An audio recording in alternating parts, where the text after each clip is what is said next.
rightly are in this position. We're now going to take a look at the wicket.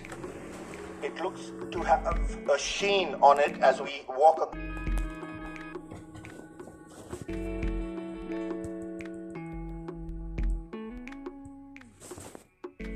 across the wicket.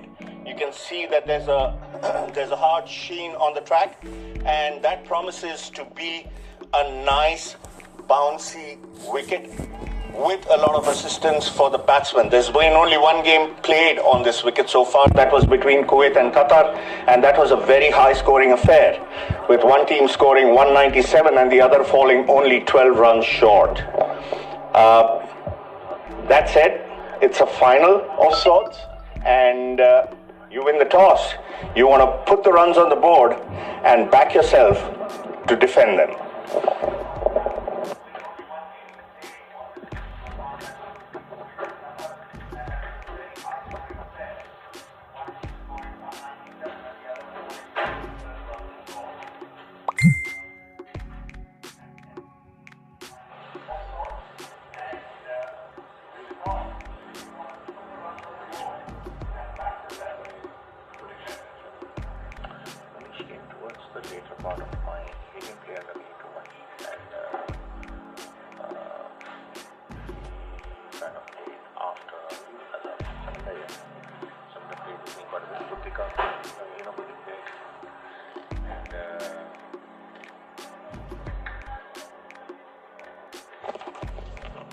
A very good morning to you folks. We're coming to you live from the beautiful Singapore Indian Association, I should say, apologies, ground for the ICC T20 World Cup Asia final for the qualifiers. And today we're going to see Singapore, the host country, taking on Nepal, which is virtually a final for this tournament. The team that wins today will make it through to the next stage of the qualifiers for the T20 World Cup to be held in Australia next year. I'm Kash Patel, your commentator, along with Mr. Zubin Shroff, who is joining me here in the commentary box, former captain for Singapore from 2001 to 2005, and also an opening batsman for Singapore. Welcome, Zubin, sir. Thank you, Kash. Delighted to be here, and very, very excited given that there's a very, very vested interest in Singapore doing well today. The boys have done very well, and very excited. Oh, absolutely, and I would certainly add to that. Of course, as commentators, we would be expected to be neutral. However, of course, you and I are both gunning for Singapore.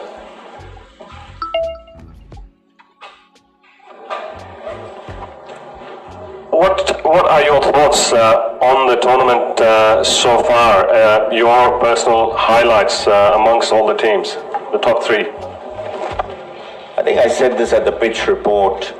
It's been an interesting tournament. There's been a lot of closely fought games, and if you look at the points table, it's interesting to see how far ahead Singapore is, for example, on that net run rate. And I think that was down to the one game they had against Malaysia, which was where they sort of blew Malaysia away. But it's been quite close. There's not much on the points between the teams either. Qatar almost there, but just not good enough. Singapore at 5 points at the top of the table. Another interesting point is if this game gets washed out, then it does help Singapore, because if the teams split points, not that anyone wants a result like that. You want to win always and go to the next round. There was a lot of things said about the size of the ground and how people were expecting this to be a very, very high scoring tournament, and it's been interesting to see how many players have been caught on the boundary. So it can be a bit enticing when you look at those shorter boundaries, but you still got to clear them. Oh yes, absolutely. You're spot on about that. What about performances? As we see the Singapore team on the screen. I'll ask you about performances shortly. Since we have the team on the screen, why don't we go through the playing 11 today? Singapore, led by Amjad Mahboob, who has been a very good servant of Singapore cricket over many years, a very wily medium fast bowler, I would say, very clever, mixes up his pace very well. Also Ananta Krishna, leg spinner, Anish Param, homegrown talent, a very talented young cricketer. Plays a lot of his cricket at Australia.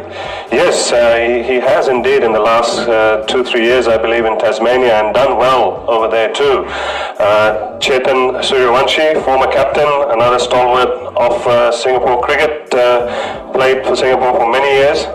Young fast bowler Janak Prakash, a very hard-working, very honest cricketer, always giving him 100% on the field. Manpreet Singh, very good addition to the Singapore squad, also going to be keeping the wickets, and he bats in the top order. Seladori Vijayakumar, spinner. Rohan Rangarajan, another talented young opening bat. Yes. Vinod Bhaskaran, left arm, orthodox, and a left-handed batsman. Again, a very, very handy bowler and bat. Surendra Chandramohan, who we saw against Malaysia, scored the first 50 for T20 for Singapore in T20 International. Another explosive batsman. And Timothy David, who has been a recent addition to the squad, first-class cricketer over in Western Australia, as well as played the Big Bash League for Perth Scorchers last year as well. Your thoughts on the team, Zubin sir? It's been a journey. You know, when I joined the selection committee almost 4 to 5 years ago, I mean, we knew we were looking to build a side. Not just for 1 or 2 tournaments, but one that grows progressively. And what we've found is that the boys have worked incredibly hard. I also want to add here all the support staff and the work done by Bilal, the coach. It's just, you've seen the boys work very, very hard. They're beginning to get some of the results that we have been anticipating. And there aren't any, you could now say there's a star of sorts in Timothy David, who plays for the Perth Scorchers and what have you, but it's a team. There's no real individual brilliance that this side depends on, and that is reflected in the performances. It's an all-round team, and they win as a unit.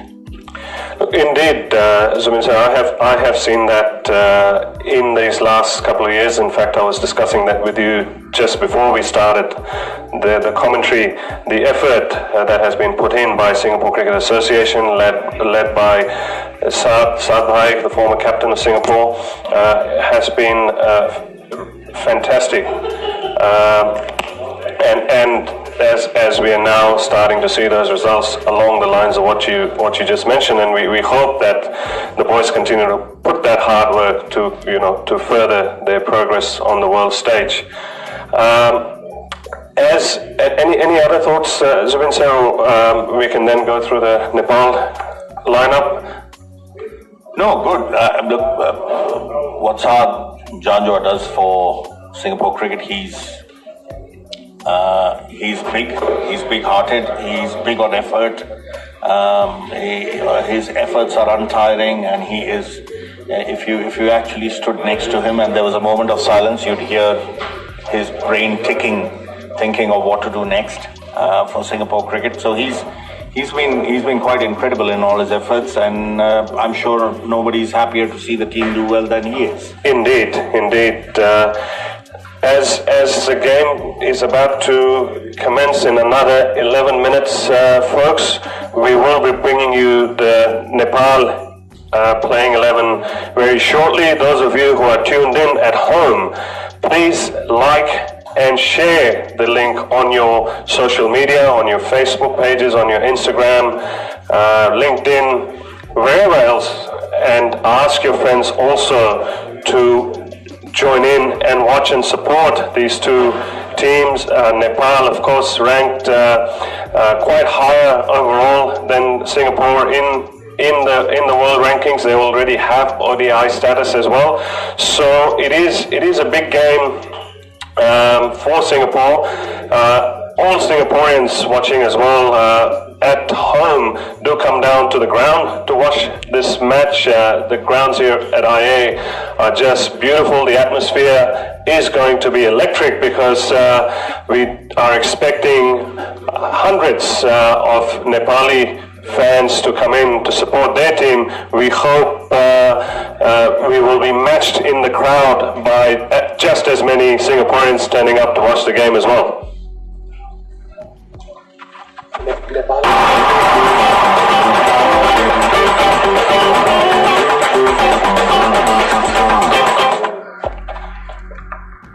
Folks, we have on the screen now the Nepal team for you. We'll go through the playing 11. Zubin sir, outside of, I should say, outside of a couple of familiar names for me, I'm not personally very familiar with the Nepal team. Paras Khadka, their captain, who's also the opening bat. I saw him bat the other day in one of the matches. Explosive batsman. Then Gyanendra Malla, Sharad Vesavkar, Basant Regmi, Somal Kami, Dipender Singh Ahire. Of course, their jersey number 25 is their most famous export, Sandeep Lamichhane, spinner who has played in the Big Bash League as well as in the Indian Premier League. And I was told this story about Sandeep Lamichhane by my fellow commentator who will be joining us later, Sharon, the other day, that it was Michael Clark who had spotted Sandeep, took him to Sydney to train, and that's what opened up opportunities for him.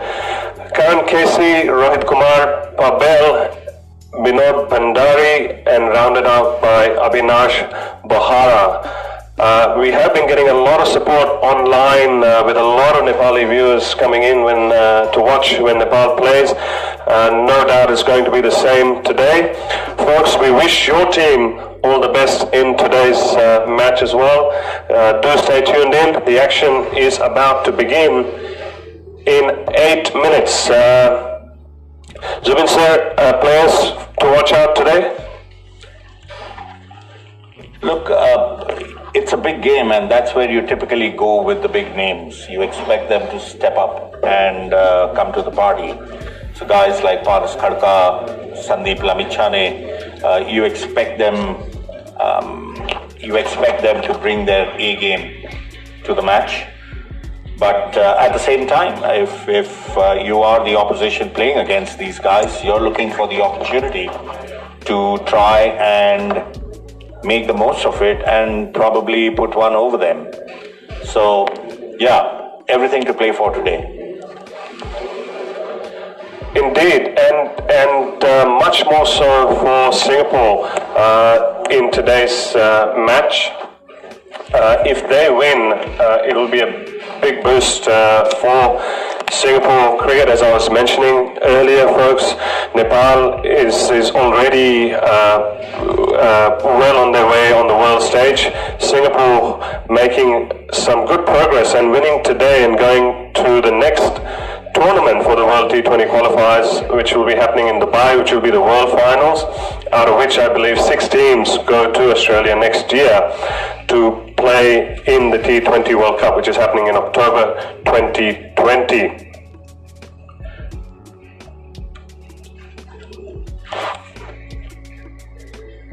The weather is lovely here this morning. The sun is out, but not quite beaming down yet. There are some clouds about, but definitely it is unlikely to rain, as I was looking up at the weather slightly earlier. Although there's a forecast for thunderstorms. And Jamal and I were talking about this yesterday, about how often the weatherman gets it wrong. And we hope the weatherman stays true to form and gets it wrong this time as well. Indeed, I really hope so as well, Zubin, because we do want to see a complete game here. Absolutely.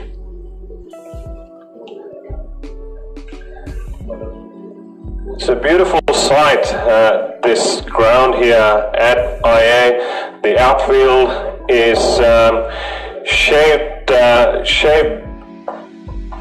nicely for the ball to run down along the ground. If hit hard, the groundsman put in a lot of effort on the pitch here as well. I was mentioning the other day in the Singapore-Malaysia match, there are matches happening here all the time with the 3 wickets. They do a fantastic job, as you would have heard in the pitch report that Zubin did this morning as well. Looks like a cracker of a wicket. It is. There's only been one game played between Kuwait and Qatar, and that was a high-scoring affair, probably the highest-scoring match of the tournament.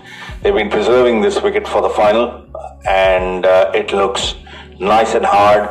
It was probably just a little damp in the morning, and that should even out with the sun baking over it for the last couple of hours.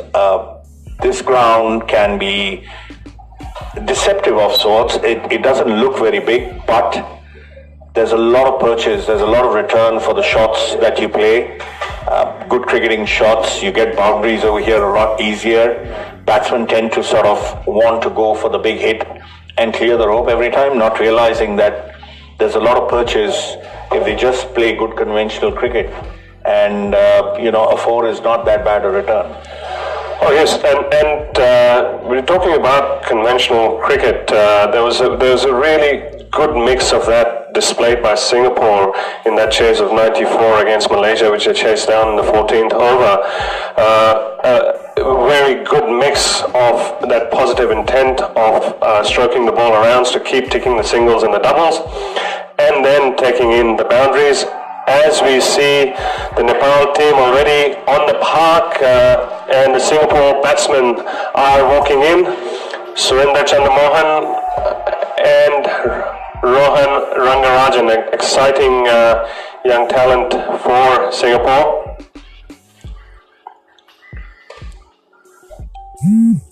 We do have, Rohan's been a star right from the age group cricket, and he has done well, but this is the game you want to really do well. This is the one where you want to bring your A game. Oh yes, yes, I completely agree with that, Zubin, and all the youngsters watching out there today. I hope you guys will get to see a masterclass in batting, in approach, in intent from these 2 young batters for Singapore opening their innings. Surinder will be taking strike to face Nepal's opening bowler Sompal Kami. 9:28. Play about to commence, folks. As I was mentioning earlier, please like and share the lead on your social, the link, I should say, on your social media pages, so that more people can watch this exciting encounter about to begin. First ball about to be bowled.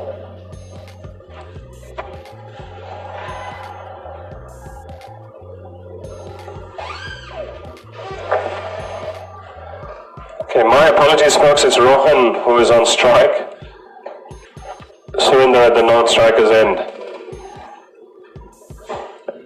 And I figured that out because of that I didn't see that little shimmy of the front leg just before the bowler comes in to bowl that Surinder does.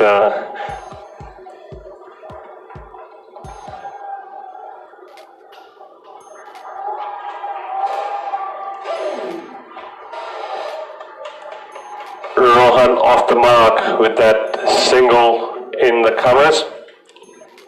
Played that down well. Well judged single. Good understanding between the two batsmen. Very important, especially in T20 cricket, because what you don't want to do is give the opposition dot balls, and even a single, as you keep ticking it over, makes a big difference. Exactly. I mean, it just comes back to the basics of it too, that you want to look to score off every ball.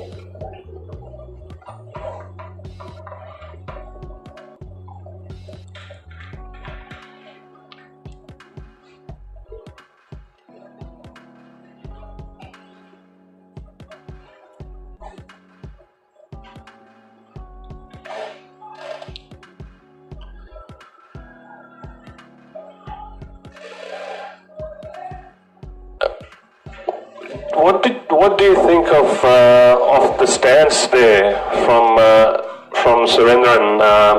Opened up. Is he just eyeing his favorite area? Is that why he's taken that stance? Do you think he wants to hit the ball in a certain area, Zubin?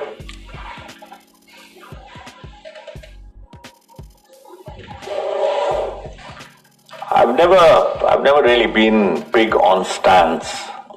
It's never made that much of a difference to me. I think what I look for is the balance, and how quickly a player is able to get into position. I mean, talking about stances and talking about twitches, I mean, Steven Smith is a classic example. I mean, you would not, if you didn't know him and you saw him bat in the net, you'd wonder what that man was doing with the bat. But he's probably the best, in my opinion, the best test batsman. The only thing I find about Surendran is the way he shapes up to bat, he is going to be inclined to want to get onto the front foot, which is again very typical of players who've grown up playing in South Asia or are of that descent. They like to get on the front foot, versus players who play in Australia or elsewhere who are probably better of the back foot because of the nature of wickets.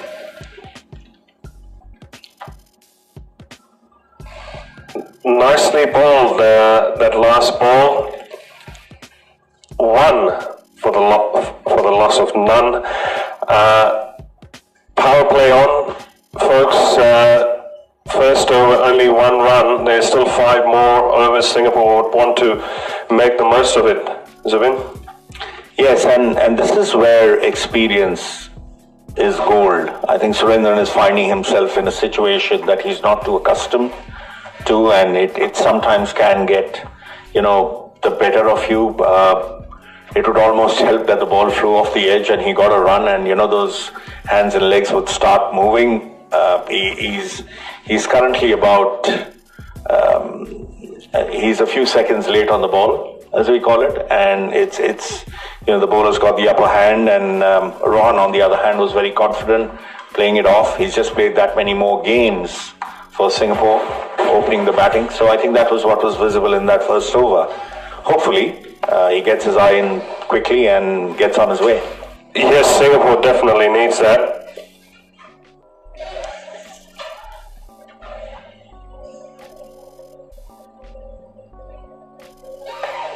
Interesting ball by Karan.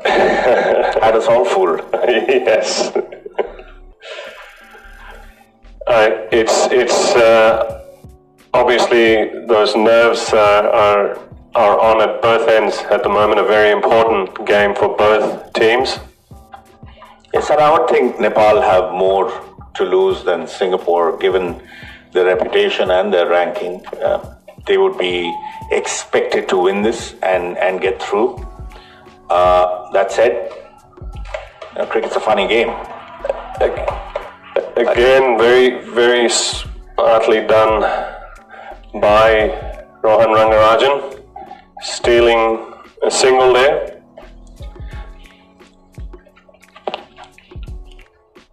Surendran knows the ground and the conditions very well. I was mentioning the other day when they were playing Malaysia as well. I've seen him hit many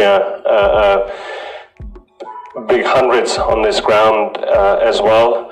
So you would hope that he would just let his instincts take over and just back himself to go big. Instincts, yes, but different opposition here. There's a different caliber that they're playing against, and there he goes. The instincts have taken over. First boundary of the game. Yeah, got enough meat on that one. Although it did look like it didn't really get under it that well, but as you can see, got the result.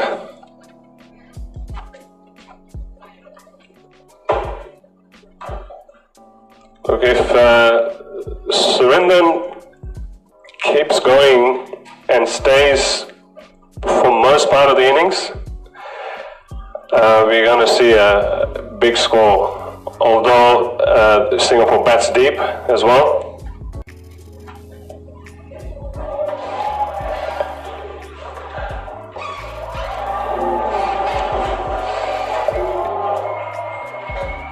Your thoughts on that shot? He's getting rid of his nerves. He's decided enough is enough. This is the big game. He's not going to die wondering. He's not. And good on him. Oh yes. He's taking on the bowler. He's reading it. Karan has bowled both these balls. He's not pitching it up, unlike the opening bowler who was pitching it up and getting it to move. Karan is trying to hit it into the stumps, and that kind of it suits Surendran. Yes, so far so good. I would love to see him do well from here.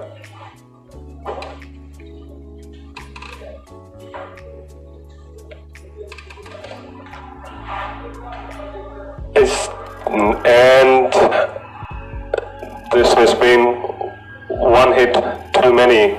Yes. Again, I didn't want to say it earlier, but this was, you'd feel this was coming. It seemed more like nervous batting than it looked like a plan. Yes. Certainly, and having scored 2 back-to-back boundaries already, 9 runs off the over, you wouldn't want to take that risk. And as I said, experience.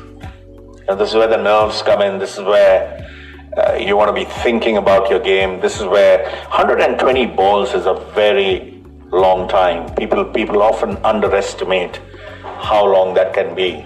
If you were to target getting a boundary every 5th ball even, or 6th ball, with the bulk of them coming towards the end of the inning, that still puts up a very good score on the scoreboard. And he'd gotten 2 boundaries there, but it is what it is. So batsman in is Tim David, and let's see what he has for us.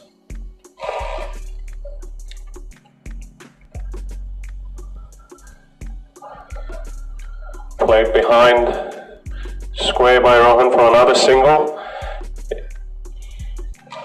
It's a leg by. Signal by the umpire. Tim's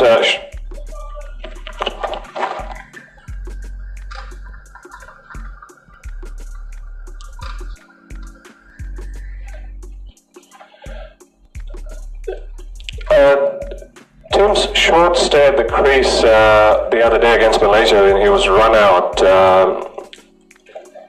I think he scored about 12 runs, had a couple of boundaries in there. Very good approach, I thought. It was very positive, and played some smart cricket in that short stay.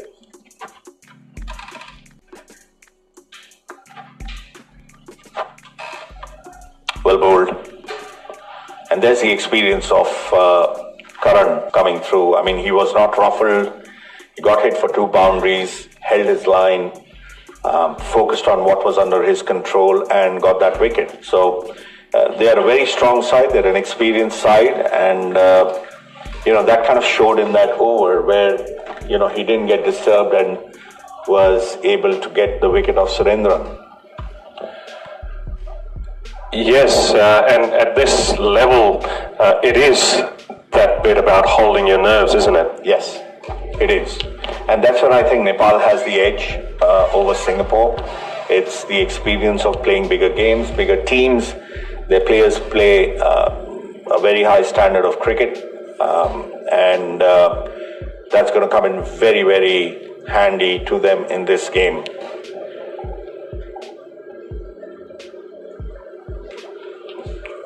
Driven down to mid-off dot ball.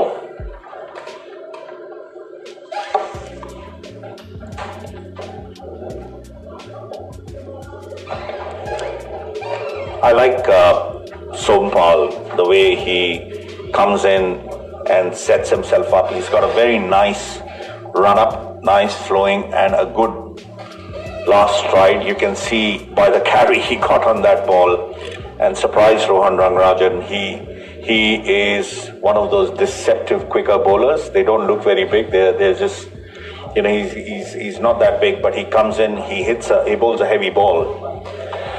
Yes, that last ball surprised me as well. The way it kicked up.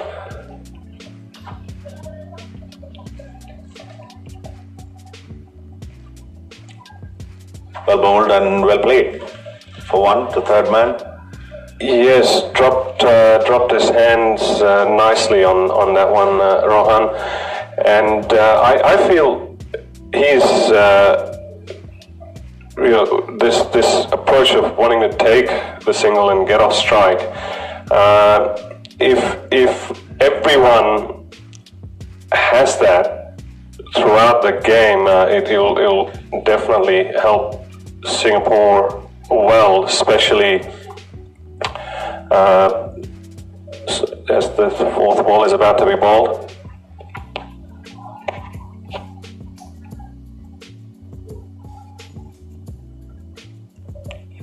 Tim wanted to go for a single there. I think he lost sight of where the fielder was behind the non-striker and quickly retreated back to his crease. Very good, another very good over shaping up by Sompal. He's bowled really well. He's been the pick of the two bowlers so far for me, although I know it's Karan who got the wicket, but he's steaming in, he's hitting the deck hard and bowling a very good line. Yes, not giving an inch.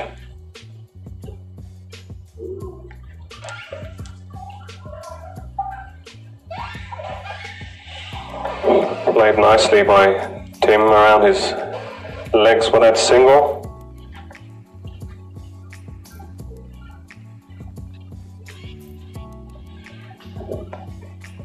That run that Tim wanted to take earlier,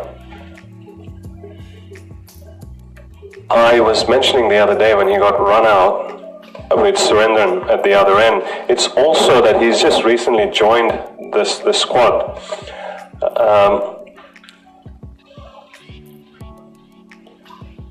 Most of these players they have played with each other over long periods of time. Well bowled. Indeed. He did him for pace on that one, hurried him, and another leg by. Couldn't come down quick enough on the ball. Rohan? Yes. Well, yes, that run out side of it, as I was mentioning with Timothy, and I think that's possibly also something to do with it. I mean, you know, he obviously is keen to get runs, keen to get off strike, but when you don't have that much experience of playing against each other, it does make it that tad bit harder, wouldn't you think? Yeah, this game is played a lot between the years, and it's all down to what you're thinking and the mindset. In the meantime, Karan comes in, bowls. Pitched up nicely.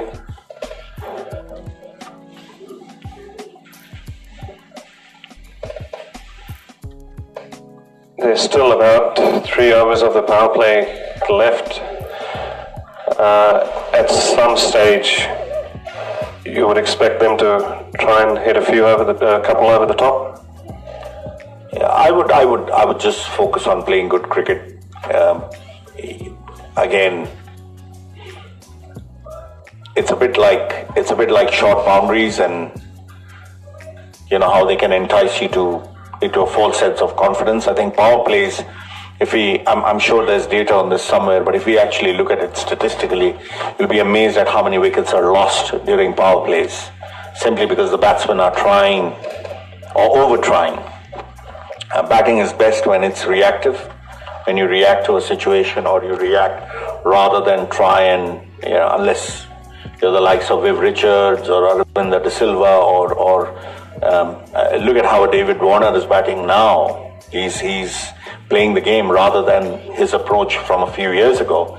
And you look at the change in the quantum of runs that he's making and the consistency. So they've got to keep the power play out of their minds and just focus on good batting. It's still a long way to go. There's 17 overs almost left in this game. That is 100. That's about 98 balls, if you may, and a lot can happen between now and then. Indeed, very well said, Zubin.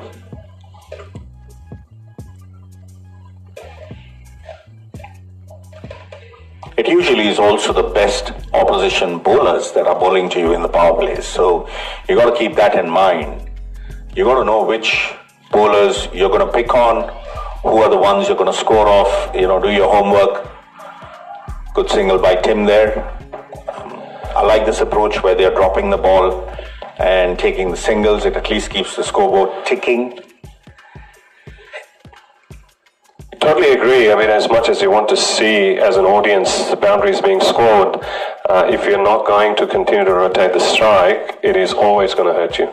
Well, the other thing is, if it was all boundaries, nobody would want to be bowlers then, right? It's you got to give credit to the bowlers where it's due. They're bowling exceptionally well, and they've really got these two batsmen tied down. And it's a game where you give respect to the situation, the opposition, and you wait for your turn. Oh yes, I mean, and like you were mentioning just then as well, you have to look to go after that fourth, fifth bowler. There is going to be somewhere those opportunities you're going to get for those loose balls.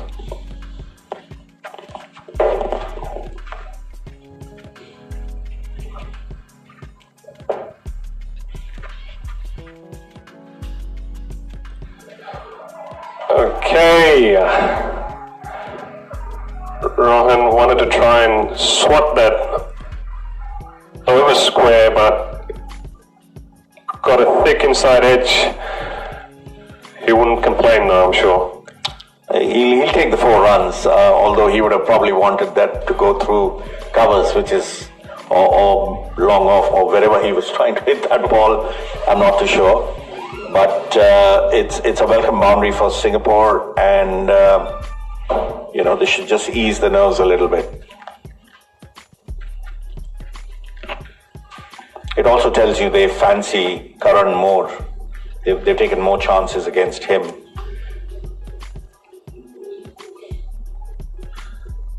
Again, tried to drop that ball into the pitch to run a single. Fielded well by the Nepal fielder at short cover. I reckon the fielder would have run the batsman out by just walking to the stump had they gone for that run. But good over for Singapore. I think that saw 6 runs coming from it. Not much to talk about in terms of a run rate yet, but these two need to consolidate, get their eye in, and once they're in, you think they'd get a move on from there. Yes, and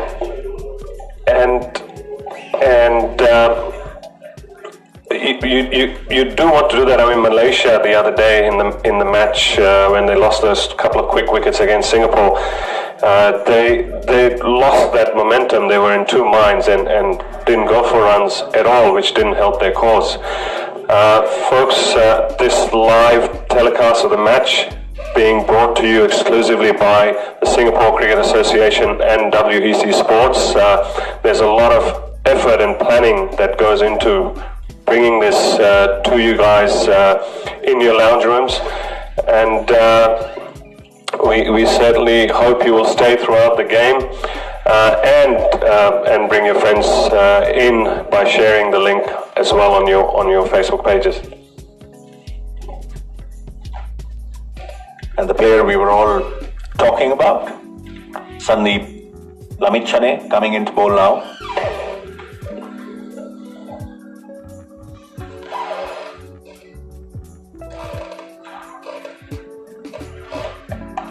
It's a very good run by Rohan. He backed up his partner really well. It's very easy taking the good runs for yourself, but when you do it for your partner, that inspires a lot of confidence. Oh yes, it's very well said. It's something. In fact, my son plays, and I always say to him, don't go to the danger end when you're running. Spoken like a dad. Yes.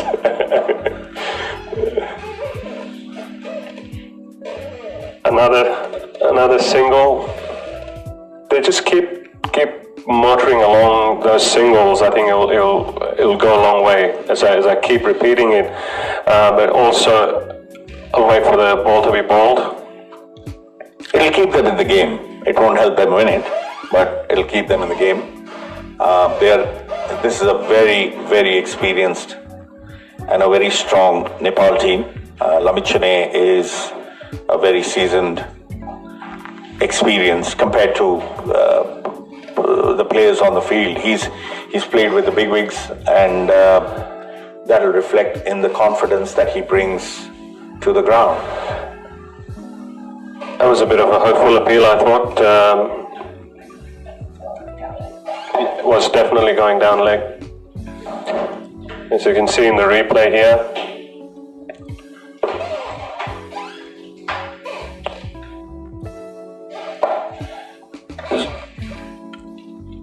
Zubin sir, I'd love to hear.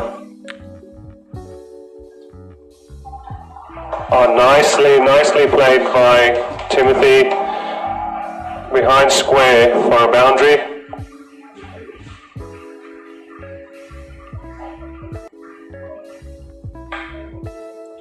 As you see in the replay there.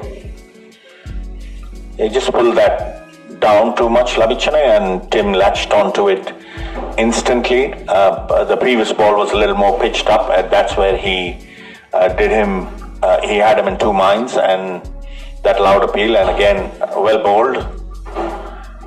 Well bowled and well played. And well played, yes.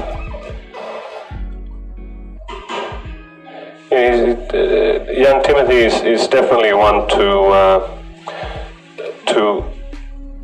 not mess about. He wants to keep going. You can see from the approach.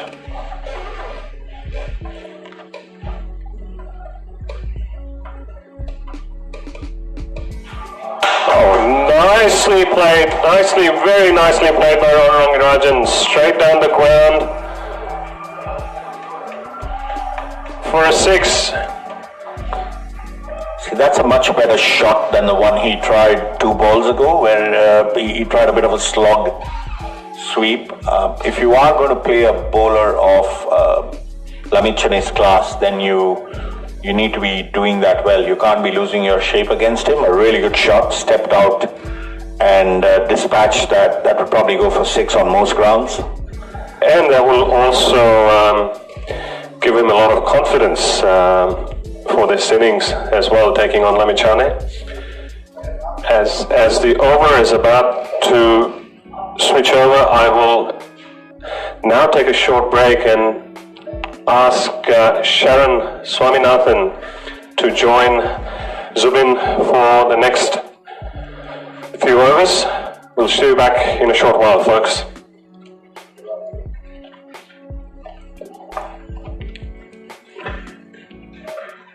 Thanks, Cash. Hey, Zubin, how you going? Hi, Sharon. Interesting start. Singapore would be happy with the start? Absolutely. They're doing 7 and over, almost in the first 5. You're against an opponent who is ranked higher and a strong side. Definitely a good start, and need to continue from here. As we can see, Basant Regmi, left arm orthodox, coming into ball. He tends to bowl a bit slower in the air, trying to tempt the batsman to play. And Timothy's gone over mid-on for 4 of the first ball, looking to put the pressure on the bowler straight away. The 2 shots, the 2 boundaries that Timothy has played so far, he's known exactly where the fielders are. He knew the long on, the fielder at mid-on was up in the circle. He didn't try to hit it too hard or go for 6. He just wanted to get it over the fielder, and that's exactly what he did. Smart batting. It'll be interesting to see how the bowler responds to this. The bowler is moving his deep square leg to a car corner, looking at that shot. Probably wants to target Timothy's pads and flight it in so he can tempt a slog towards car corner.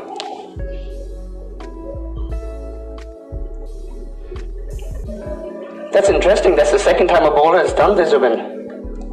Yeah, it's an old bowler's trick to sometimes see what the batsman does as a trigger or a movement. I don't think it's always done because the ball was going to slip out of the hand. Smart bowlers do it. And that's another beautiful shot by Tim David. He has creamed that through covers. He certainly looks on Song Zubin. It's really important if Singapore wants to get a good total around the 190 mark, which is what has been sort of predicted in terms of score for this wicket. It's key that Tim stays to it till the end. Yes, it is. And, he plays his cricket in Australia, and we all know the type of cricket they play in Australia, which is good, hard, aggressive cricket. And what he's done here is he's taken the challenge to the bowler in the first 3 balls.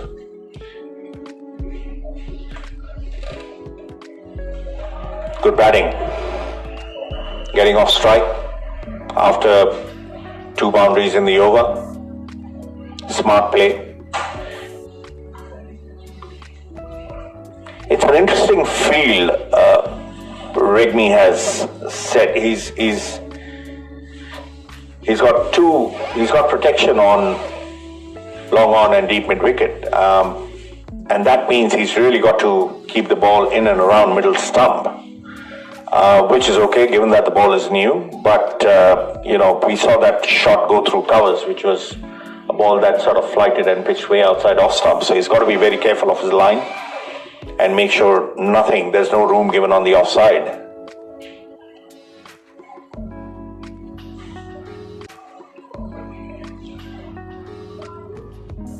Again, Basant trying to tempt Rohan into a big shot there. He's actually got the long off back and mid-wicket, and he's hoping if the batsman goes for a big shot, he would get the leading edge too long off. Yes, he did that. I think he did that for Rohan, where he got the long off back. He had long on and mid-wicket for Tim.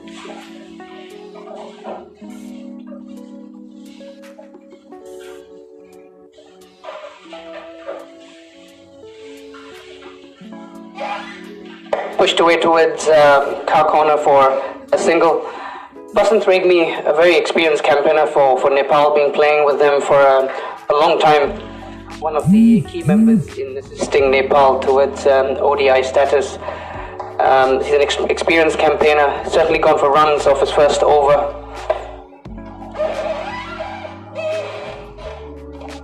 And I'm sure he's got a few tricks up his sleeve. He won't be done by this 1 over. The batsman may have gotten the better of him this time, but it's important that, and there we see in the last ball he beat Rohan all ends up.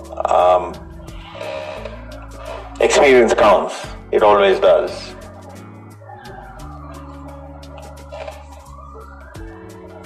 Looks like Lamichane just had that 1 over, and they've gone back to Sompal Kami, who opened the innings for Nepal with his bowling.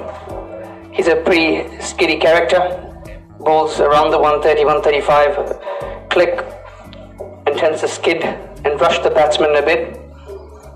Does have a decent bouncer as well, so it'll be interesting to see how he goes against Tim Davids. I like Sompal. I like the way, I was saying this earlier, I like the way he I like his approach to the wicket. It's very balanced. He gets good momentum as he comes in, and he's got a good action. He looks balanced. He's just a little open-chested, I think, as if he rotated himself a little more, maybe he'll get a little more movement both ways, but otherwise he looks really good coming into bowl. Yeah, he's that typical rhythm sort of bowler. When you know on his day, he runs in really well. Everything's going towards the batsman in terms of energy, hand, legs, entire body movement. You know he's going to certainly create some trouble.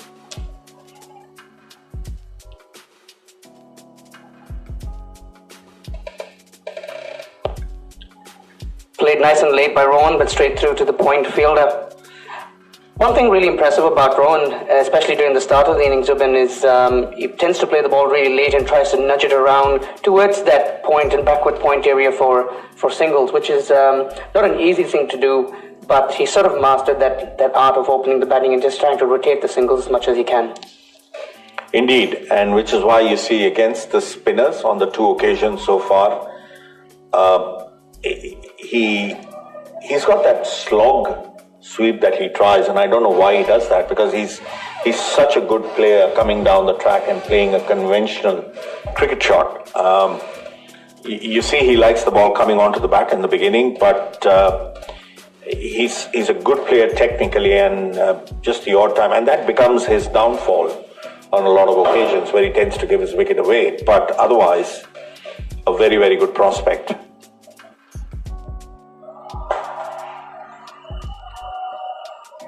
That's extremely well fielded at fine leg. Put in the dive, really quick outfield.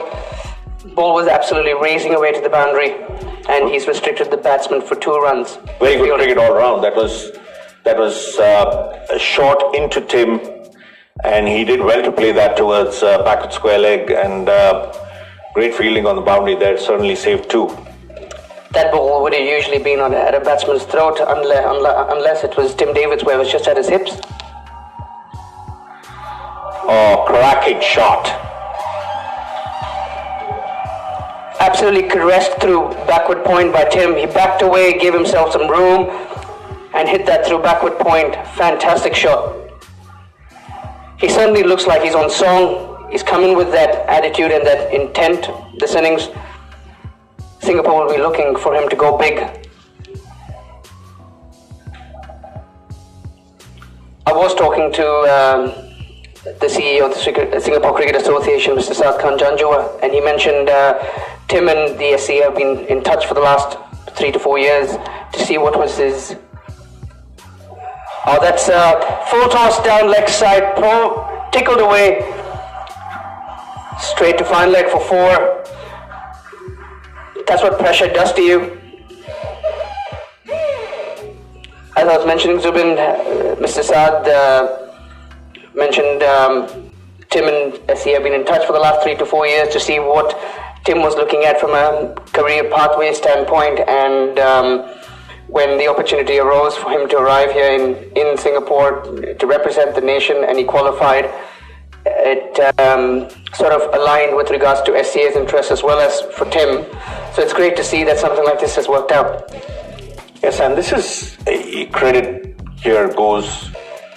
I think it's the ICC and how they've created the qualification. One is if you're born, and they just want more teams having more good players to play cricket for them. There's a lot of the big nations, or the ones with larger cricket playing populations, have it better that way. They have a bigger pool of players to pick from. Tim certainly helps Singapore cause, and he helps the Singapore cause, and given the standard of cricket that he plays in Western Australia, I think it must have been a tough decision for him, because every decision has its implications. Rohan down the ground, hits it straight over long off. I was predicting this. Rohan's someone who has extremely itchy feet, and when it comes to a spinner and someone who flights it to the likes of Basan, he's not the sort of player that's going to sit back and let the bowler dictate terms. And this is the difference I was talking about, where he plays a proper conventional creating shot versus going down on one knee and trying to just hit it. He tried that in the first over with Basant. Basant doing the right thing. He's tempting the batsman to make a mistake. And that's a cracking shot behind point. Basant now bowled a ball pitched up. He's gone down the track, tried to shorten it a little bit, and Rohan's caressed it through backward point. Really good batting here. Certainly put pressure back onto the bowler. This is the third over in the row that the batsmen have certainly put pressure onto the bowler in the first few deliveries. So Singapore approaching each over with the right mindset. And they're doing it by good batting. It's pretty risk-free so far. The shots played have been very high caliber. Basant seems to be a little off color. He's giving the ball good air, but he's just not sort of getting his line right like he did there. That's a much better ball. You could see that he's put a little bit more body into that ball, and hence he's able to get the right length and the right pace on the ball as well.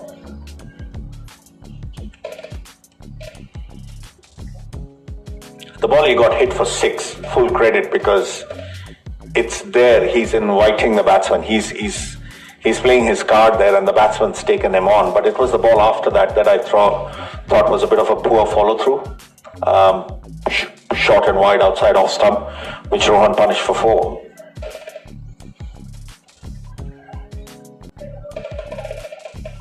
That's very well hit. That's very well hit down the ground for 4. Tim's absolutely smashed that ball straight past the bowler for a single. It was just a check drive, but he managed to get enough meat on it to get 4 runs.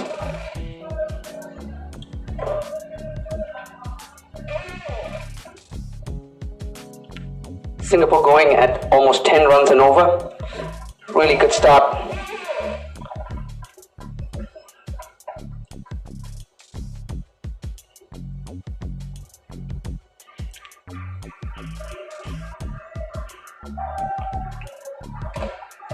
That's a misfield towards car corner that's helped Tim Davids to come back for the second run. Really good batting by both Tim and Rohan. Both of them have accelerated the innings, have got a couple of boundaries in the last 2 or 3 overs. They're certainly putting Singapore on track to get a good total. Nepal, on the other hand, needs something to break this partnership.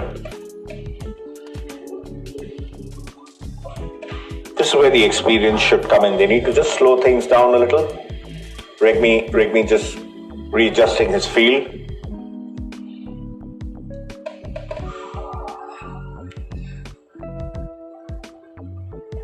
He nearly took his partner out there, Tim David, on that shot. It was very well left by Rohan at the non-striker's end. So going by history, usually at this point, Nepal would turn to a very experienced campaign in the form of Paras, who's on screen at the moment, to either bowl his medium paces, or at one point he actually converted to bowling off spin. But unfortunately, he doesn't bowl anymore because of an injury. So Nepal certainly could be feeling that just a tidy bit. Probably, but there's so much talent in this side. I don't think teams come to a tournament. Certainly not Nepal. They've got a good cricket setup. They are a very good side. I'm sure they have the players. Paras's experience is going to come in very handy in this situation to get his players together and not let the game run away from them. But he's trying to see who the next bowler is. The next bowler is A. Bohara. Abhinash Bohara.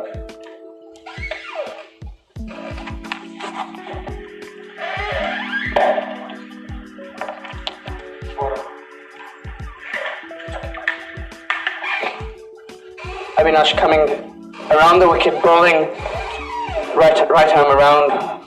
Bit of a slingy action first ball. I haven't seen much of Abhinash Zubin, but he's started off really well with the dot ball. Bit of a slingy action. Interesting approach.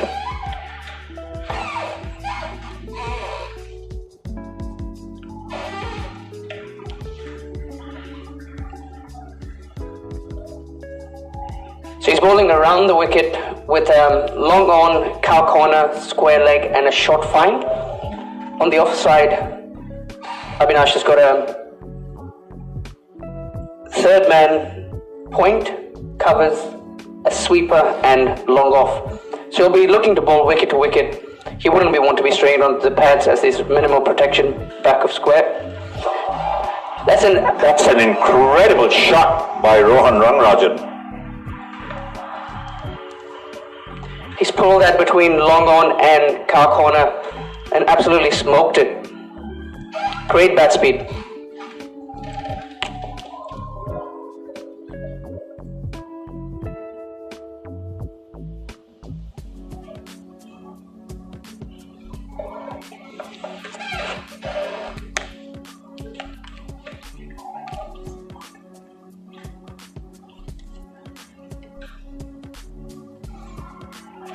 Nicely played by Ron. He'll be targeted to come back for 2. And he does.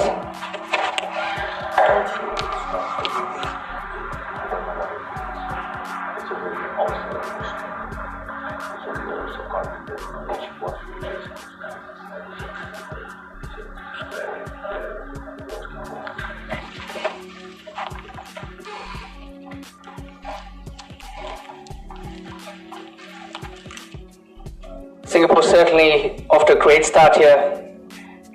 Folks, if you just tuned in, we'll give you an update after this ball. He's absolutely smashed that through, long off, another 6. Rohan certainly getting into his stride here. He is, and when he's playing shots like that, when he's batting like that, conventional, he's got great technique, and when he keeps his shape, he's one of the best batsmen to watch in the Singapore circuit. It's when he starts to lose shape or try something too much that he loses the plot. But when he tries to overhit the ball. When he tries to overhit the ball, absolutely. And that's what he's not doing here.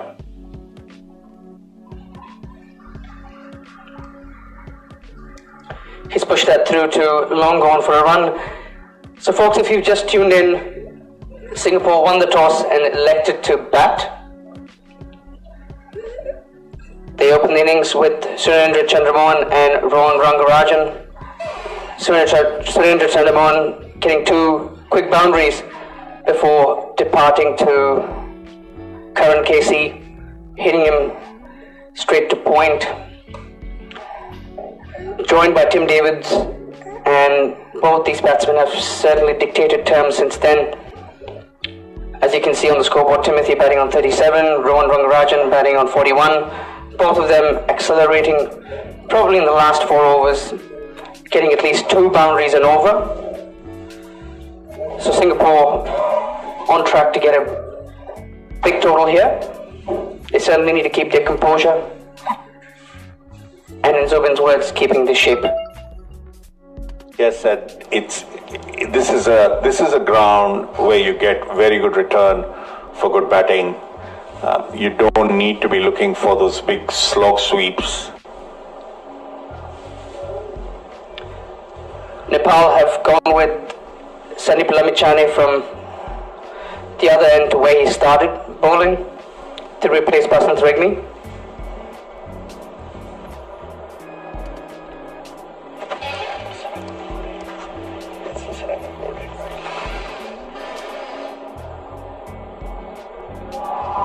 Rohan's absolutely smashed that past the bowler's head for another 6.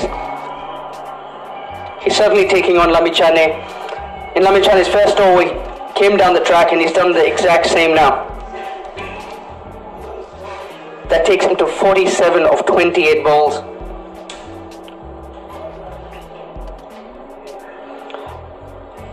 Zubin, I was going to say, it's certainly difficult reading Sandeep Lamichhane off his hands because He bowls with a bit of a cross seam, similar to Imran Tahir. Not like your traditional leg spinner that holds it with the seam and bowls. Hence, picking up the leg spinner versus the wrong end is certainly a bit of a challenge. But Rohan seems to be picking anything at this point. I think not just Lamit Chane, but even Regmi previously. I think what the spinners have done is given room to the batsmen. They've bowled wider of the players, and that's probably why or where they've been taken for runs. I mean, there's been very few balls that have been hit off the stumps, and even this last 6, the ball was flighted, which is good or fine, but it just had a lot of weight. It allowed Rohan to free his arms. That ball got the under edge, but difficult catch for the keeper.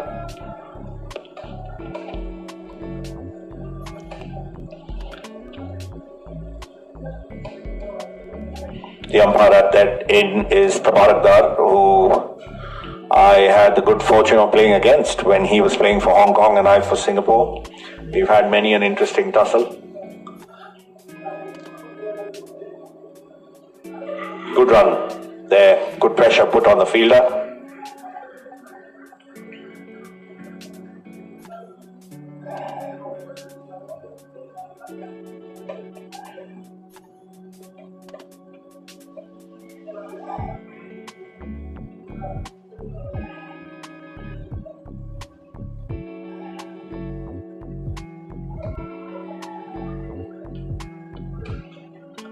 Hit straight to point for no run. 10 overs gone. Singapore 96 for 1.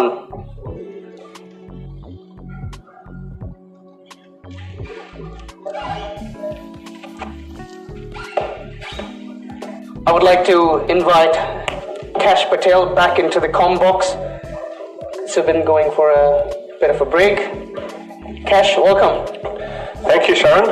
Good to have you back today commentating as well. I really enjoyed commentating with you on the Singapore versus Malaysia match. Very knowledgeable about the game, just like Zubin.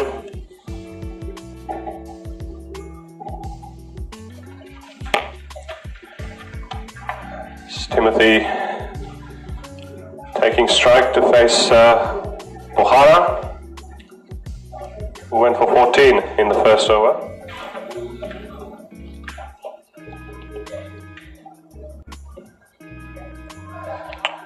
Rohan's gone for a lap sweep here. A wide ball down the leg side. So Abhinash has changed ends. He was, when I say he's changed side, in fact, he was bowling around the wicket. Now he's come over. Good intent from Rohan to try and get the ball over short fine.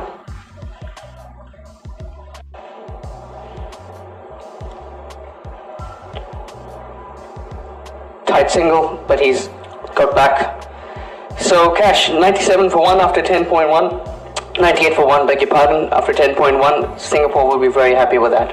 Yes, they would take that any day, and it's also just nice to see these two youngsters batting with such intent, with such positivity, especially Rohan, who's a local homegrown talent I was mentioning the other day. He's first played for Singapore when he's 15.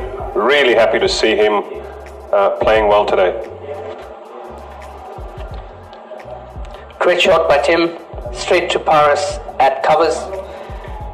I was mentioning to Zubin, usually at a time when Nepal usually needs a wicket, Paris, till up until the recent past, used to be bowling either his medium paces or off spinners. Nepal certainly will be missing his services from a bowling standpoint.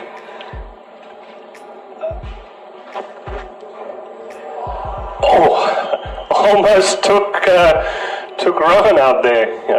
Young Tim that was smashed down the ground. And that's not the first time Tim's done that, so Rohan's probably going to watch himself. It happened 2 overs ago as well. But that's what happens when you're absolutely creaming the ball to all parts of the ground.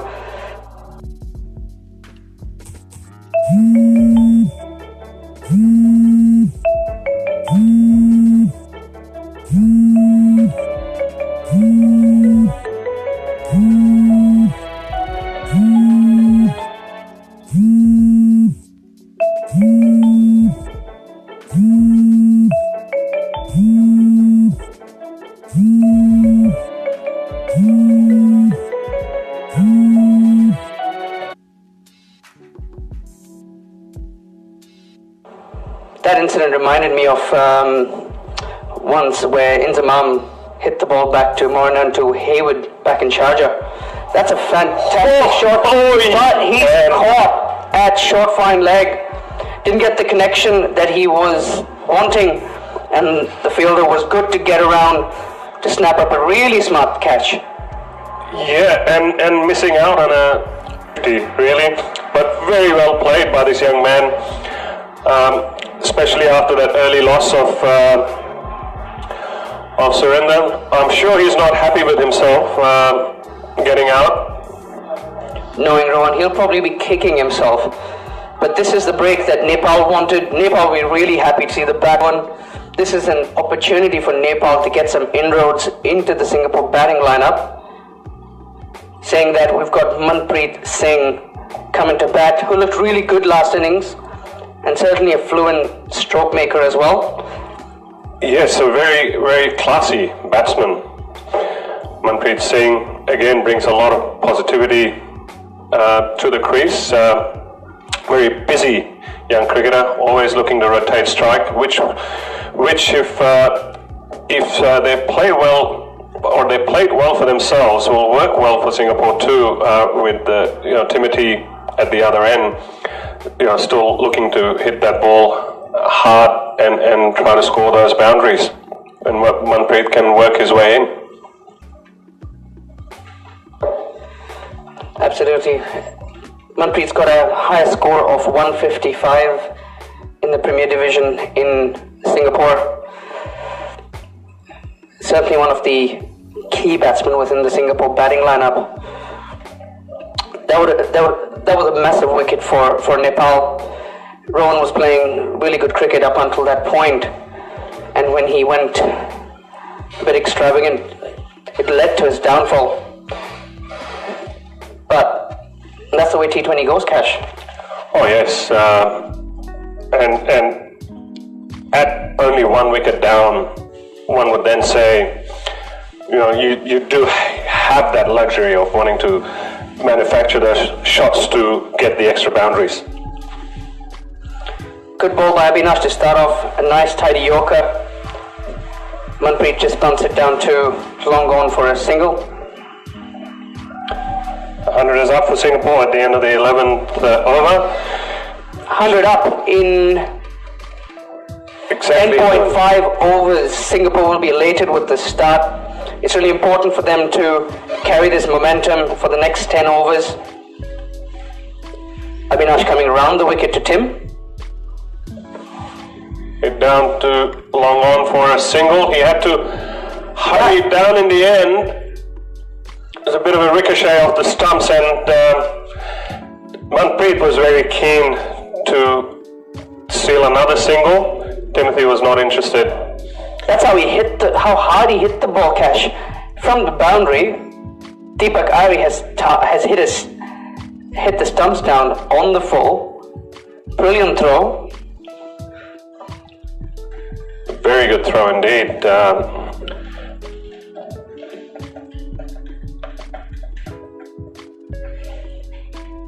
11 gone, 101 for 2. Sharon, what would be your target score from here? Singapore should surely target a score between 210 to 220 with the start they've got and the firepower that they have coming in as well. But it's important to carry the same momentum.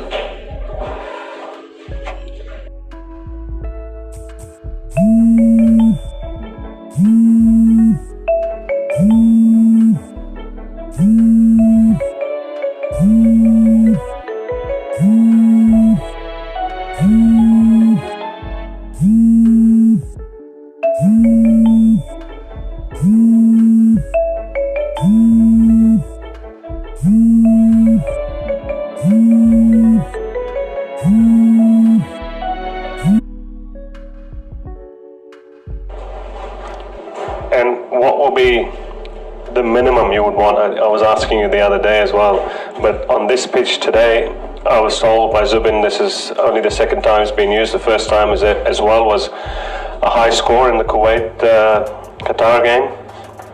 So what will be the bare minimum you would need?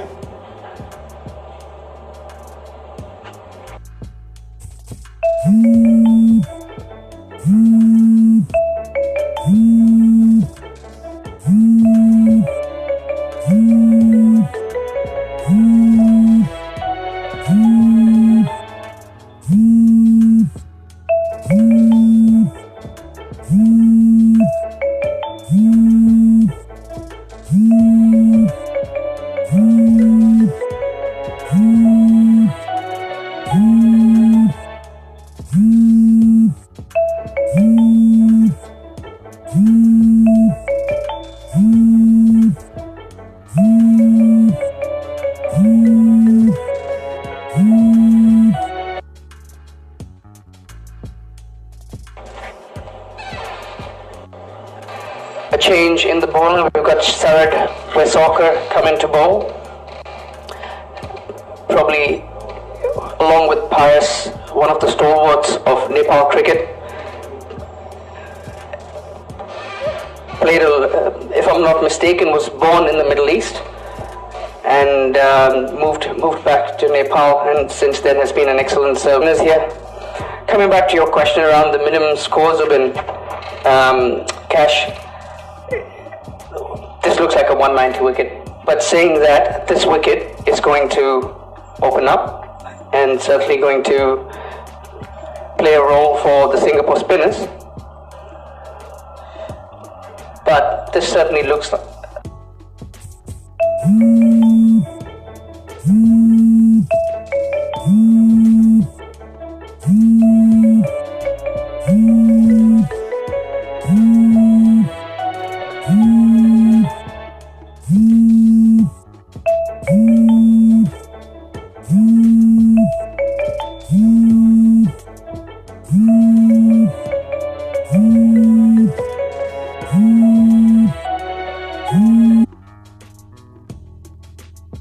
a 180, 190 wicket at a minimum.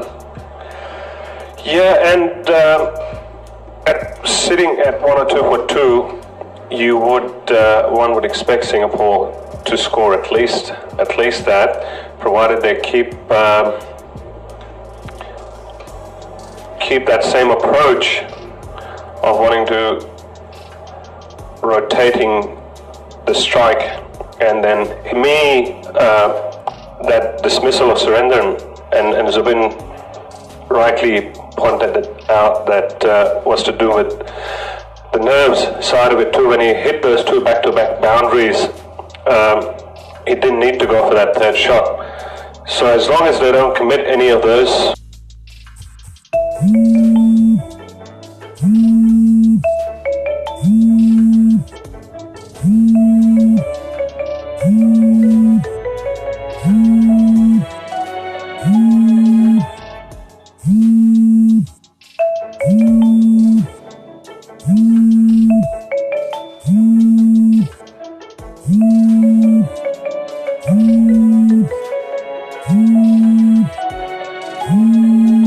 mistakes in the rest of the innings, I think 180, 190 should be definitely on the cards.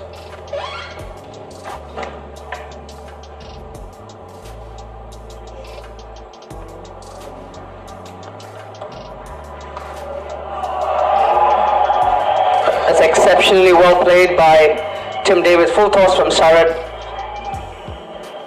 Hit between deep mid wicket and long on. Cut the 2 fielders. Absolutely split the fielders in half. Really well placed by Tim. Sunday going really well for Singapore. 44 of 27. Really looking on song.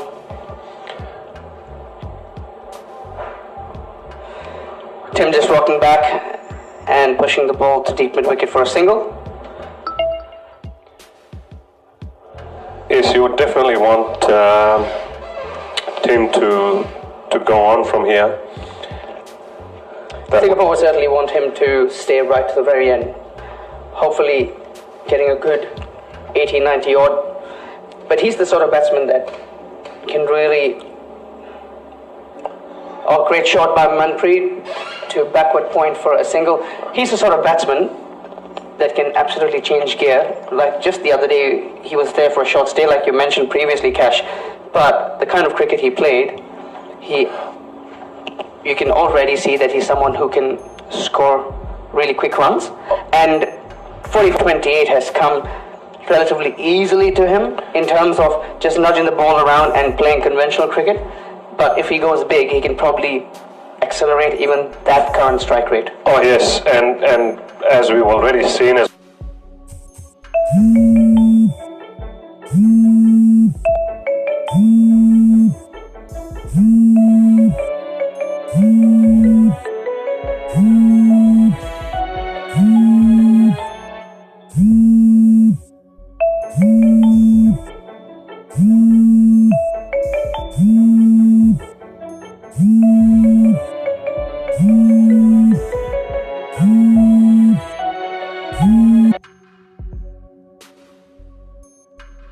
well, he can hit the ball hard. I saw him in the nets the other day. One of the players was giving him throwdowns, and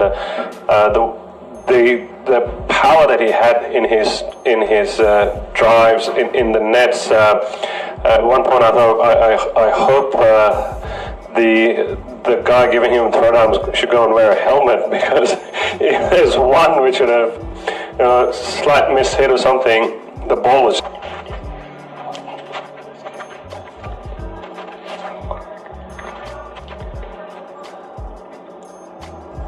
Sandeep Lamichhane has come into the attack, and top edge from Manpreet that goes over Paris at covers.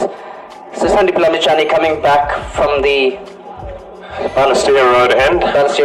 He started off at the Balestier Road end, bowled his next over from the Serangoon Road end, and he's back to the Balestier Road end. Rangoon Road. Rangoon Road's the other side. Yes. Apologies, folks.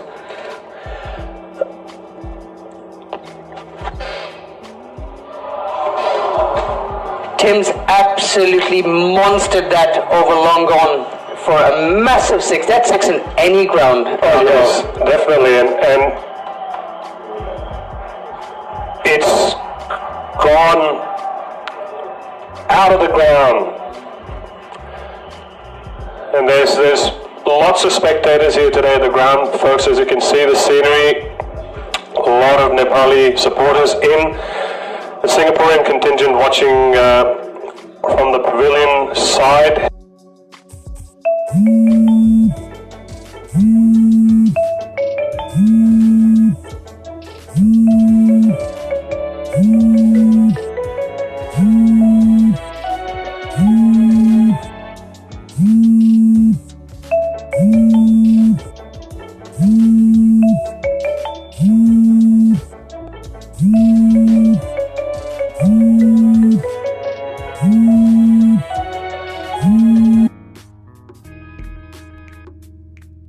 Just being shown on your screens now, and they are absolutely ecstatic. They've been making a lot of noise as Tim is now on 51 of just 29. Great 50 for Tim. Well earned.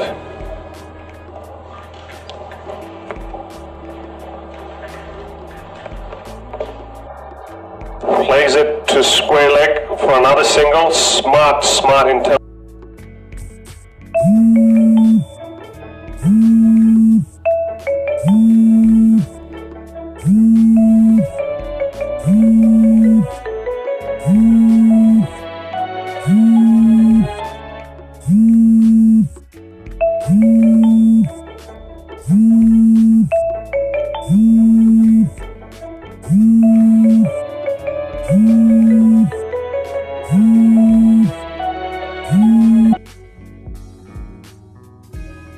Intelligent cricket by both these cricketers, Manpreet, my apologies folks. Early days at the crease for him, but he's rotating the strike and handing over to Tim. Again, just nudged behind square, the keeper runs around. One more single.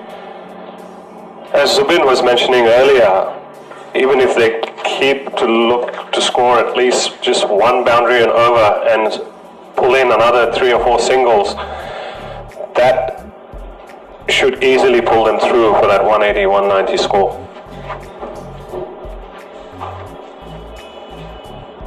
Another googly by Sandeep, and it's really well played by Tim for a 4. Smartly ran it down the ground. Cash, usually teams within T20 or 50 over cricket tend to target the weakest bowler in the opposition for runs. This approach from Singapore to target Lamichhane has worked out really well for them so far. Oh yes, Lamichhane definitely seems to be reeling a little bit from this approach. That was the first flighted ball by Sandeep, and he got a bit of purchase from the wicket. That probably sends a message as well to flat the ball just a tad bit and get as much revolutions on the ball.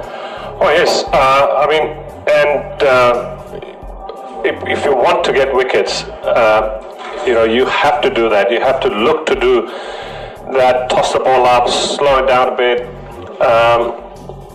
Like you said, get those revolutions going on the ball.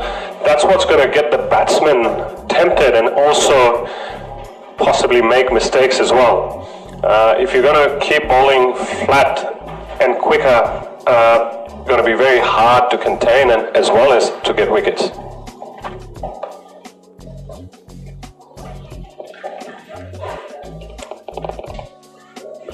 .122 for 2 after 13. Folks, if you've just joined us after the first ball, Cash and I will give you a quick rundown of the proceedings up until now.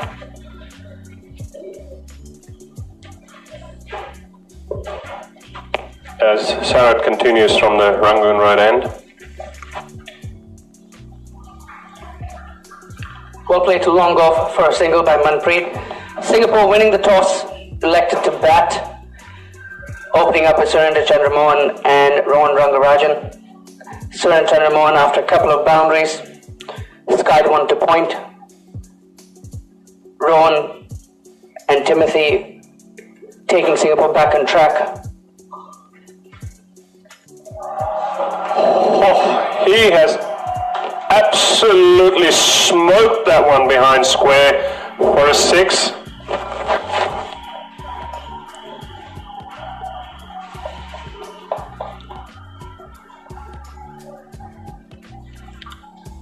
The number of balls we've lost this tournament, Cash, has been unreal.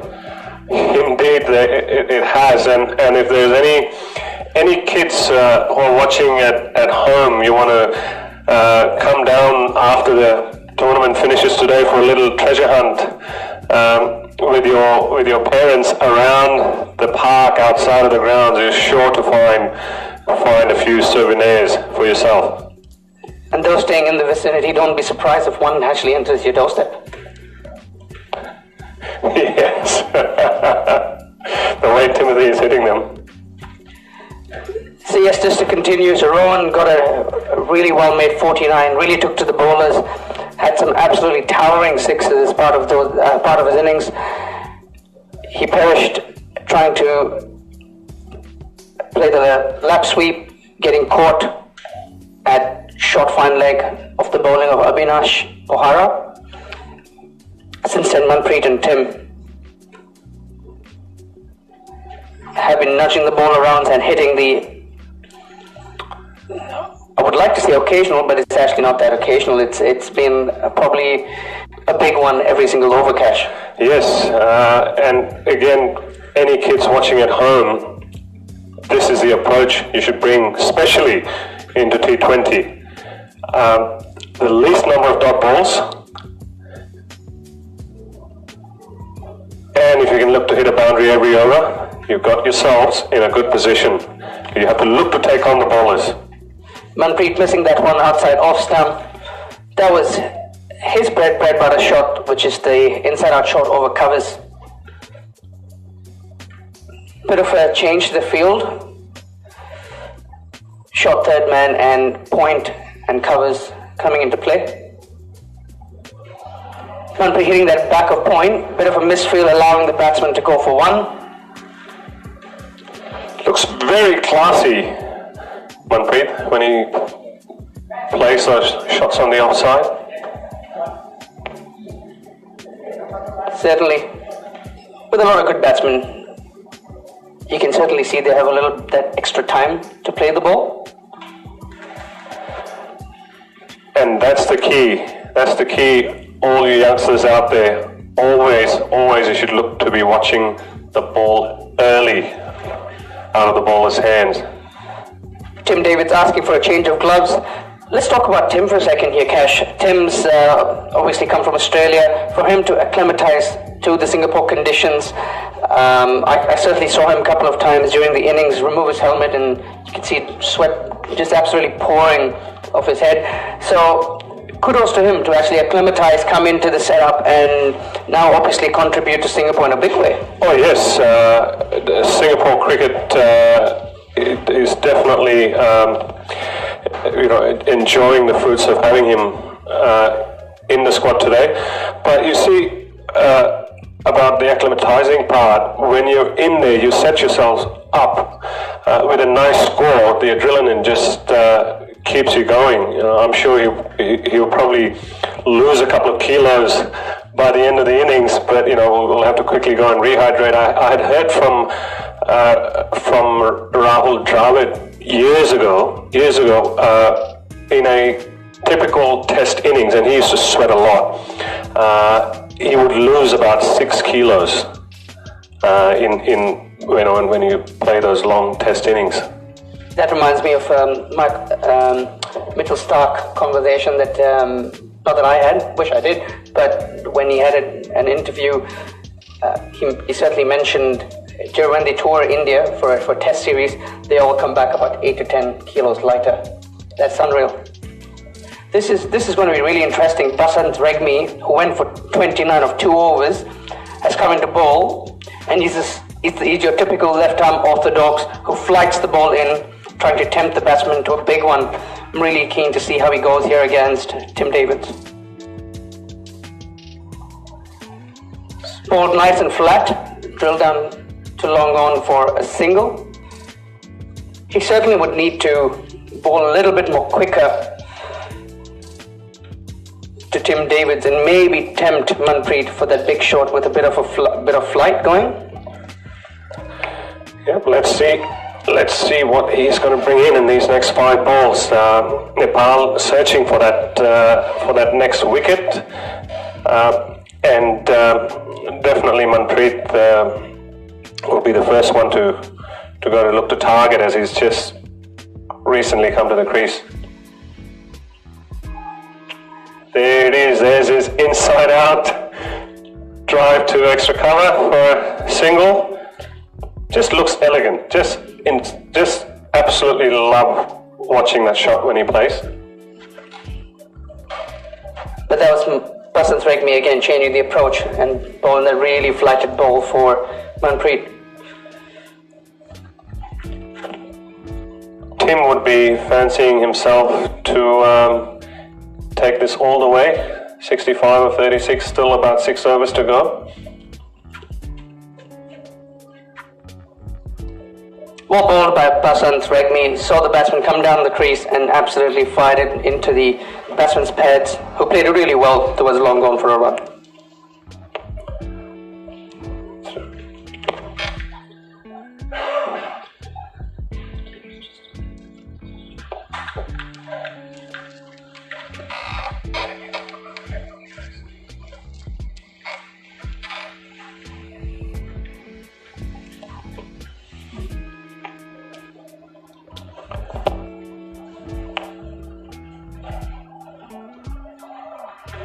Played to long on by Manpreet for another single. Really well fielded by Gyanendra Mala here at long on. Experienced campaigner with Singapore as well. Opening back for Nepal. Manpreet doing a really good job so far of rotating the strike and letting Tim to look to play the big shots.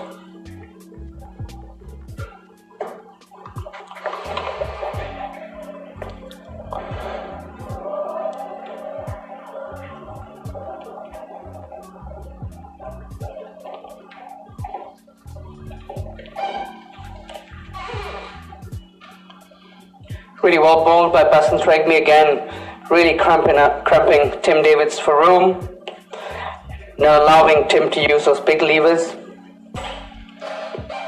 Yes, powerful shoulders he has, young Tim. Tim hailing from Western Australia, batting with the Bradbury batter as well, which is certainly manufactured in Western Australia as well.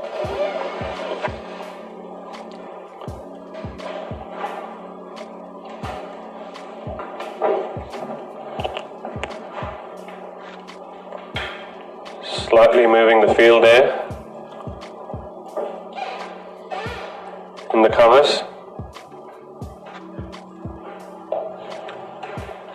Full toss by Basant Regmi and caressed away to deep mid-wicket for 1 run by Manpreet Singh.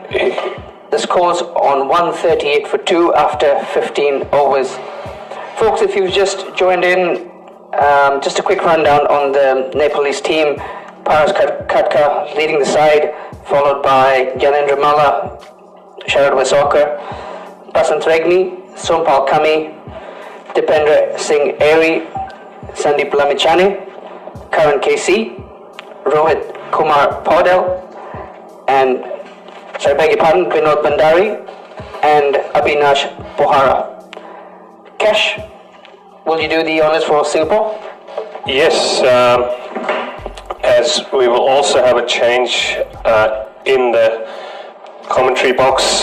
Sharon will be taking a short break. Zubin joining us back again. Singapore today led by their medium fast bowler experienced campaigner Amjad Mahbub, Ananta Krishna, a leg spinner,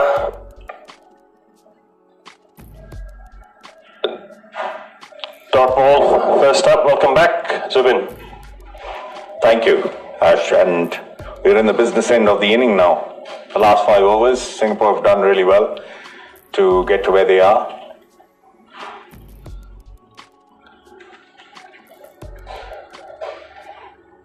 Yes, that one again played by Manpreet through to sweeper for a single. Your ideal score, Zubin, from here? I always thought it needed to be around, at least around 170, 180 to be competitive. It's a good batting track, and Nepal are a strong batting side, so they will need to make sure they put up something that's competitive. They're not too far from that, and they still have 30 balls left. A lot is going to depend on this pair here. They're well set, and what they make of the last 5 overs is very, very important. Sharad he's bowling well. If you see what he's doing, is he's hitting the ball into the wicket. It might appear as half trackers, but it kind of reduces the options you have. Hit out towards cow corner for us, couple there by Manpreet. Yes, you're right, and he's also bowling smartly. You saw that earlier shot from Tim as he was stepping out. He fired the ball a bit wider. It was a bit harder for Tim to get under it. In the end, he only managed a single with that one.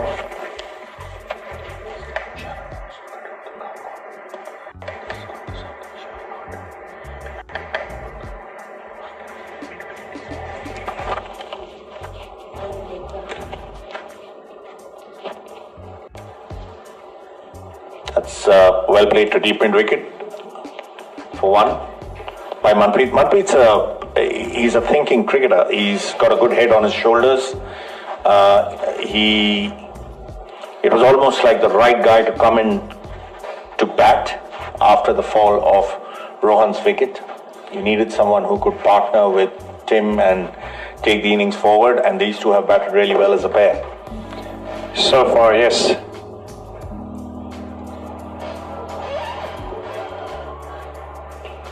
Very well fielded on the boundary there. Saved a certain 4. Saved 2 runs for his side. just look at that power that Tim had in that shot. I almost thought, to me, it looked like there wasn't much bat in it the way he played the shot, but it just rocketed towards the boundary. It's a feature you find in cricketers who come from, who've learned their cricket and played in Australia, is the timing. Because they don't play with very heavy bats in Australia, given the nature of the wickets there. You find players from the subcontinent using a lot heavier bats because they tend to play more of the front foot. You can see the timing that Tim has, and he's been timing the ball spectacularly today. He's on 70, and I'm sure Singapore are hoping he's not done yet. Yes, as you can see, the Singapore crowd over in the pavilion. It's been some exciting cricket by this young fella. Very pleasing for the crowd from both sides, I'm sure. Crowds love their boundaries, and him and Rohan certainly given them a number of them today. Folks, the bowler is Rigby. This telecast is brought to you exclusively by Singapore Cricket Association and WEC Sports. Hope you're enjoying the coverage at home.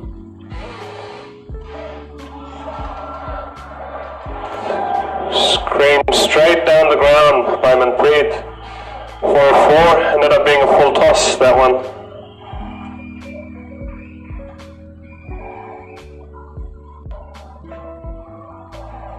Manpreet joining the party with Timothy with that boundary.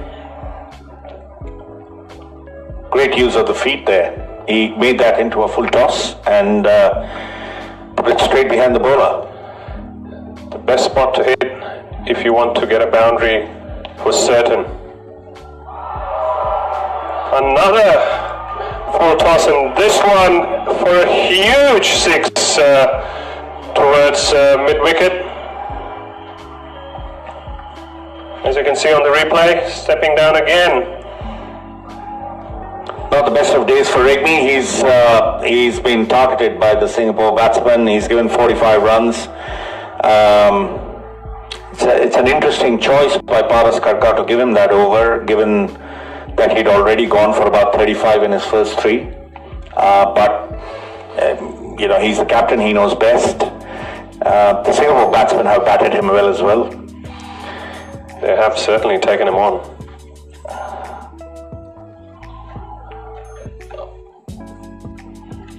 He's lost control there a bit. That one also ended up being a full toss.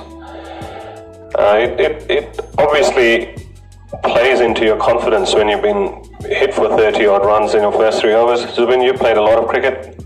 Well, it does 2 things. It either eats into your confidence or you respond to it and you do something about it. I've always said this, the game never keeps going one way. If you've got something in you, you've got to be able to pull it back. And what's very creditable so far is that the batting side has been able to keep up the momentum. They've not let it slip, at least till now.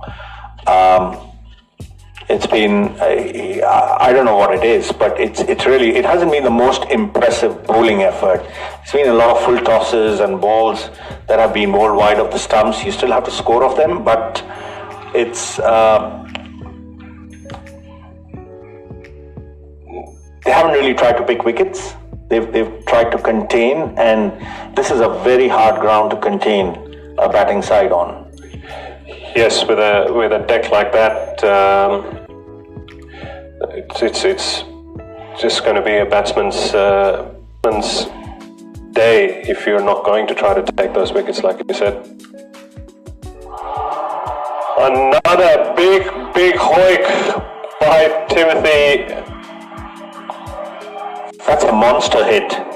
Definitely out of the ground. It's gone at least 90 meters, if I'm not wrong. And this is quickly turned into a day that Pasand Rigby would like to forget. Yes. 54 runs in his 4 overs. He's a much better bowler than that. It's just the caliber of batting that he's had to encounter today. Yes, I would have to agree with that, and it's cricket. I mean, you have those bad days, and you know, for those youngsters watching out there, as you can see, happens to the best of bowlers. It is about how you come back and keep working on your game to keep improving. Zubin? Yes, you have to, and like I said in the very beginning, this is also the day you want to bring your A game to the ground. And sometimes it just doesn't go your way. That said, Nepal could pick up 3 or 4 wickets in the last 3 overs and, you know, stop Singapore 10 or 15 runs short of what could be a big score. You never know. This is a funny game, especially T20 cricket. It changes every over. Absolutely, Zubin. And for all the Nepali fans out there as well, you know, just hang in there. Like Zubin said, cricket is a funny game. Things change in a matter of a couple of balls.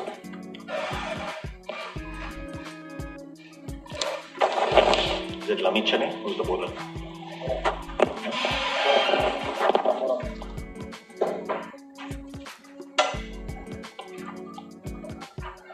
Nicely played out to square leg by Manpreet for a single.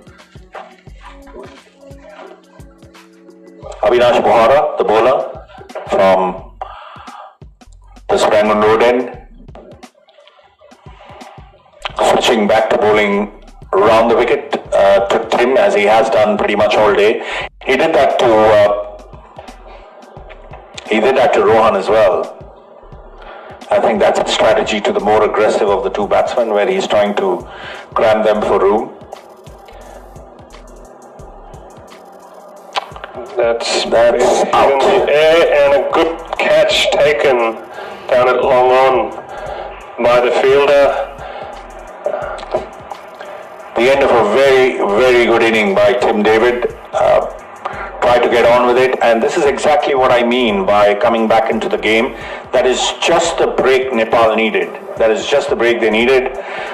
This is a very crucial wicket at this time. New batsman in just takes the momentum away from the inning, and very well bowled, Avinash Bohara. Yes, I think he held it back a bit there, which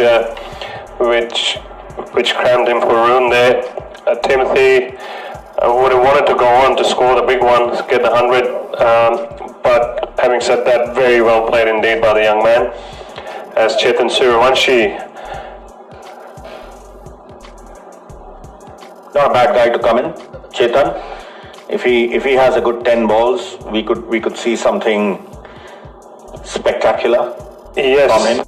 It is his home ground as well, and he hits a long ball. From everything I've known of him. Oh yes, played for Singapore for many years. Did he play with you as well, or was it after? It was after playing days. I stopped playing. I would love to hear some stories.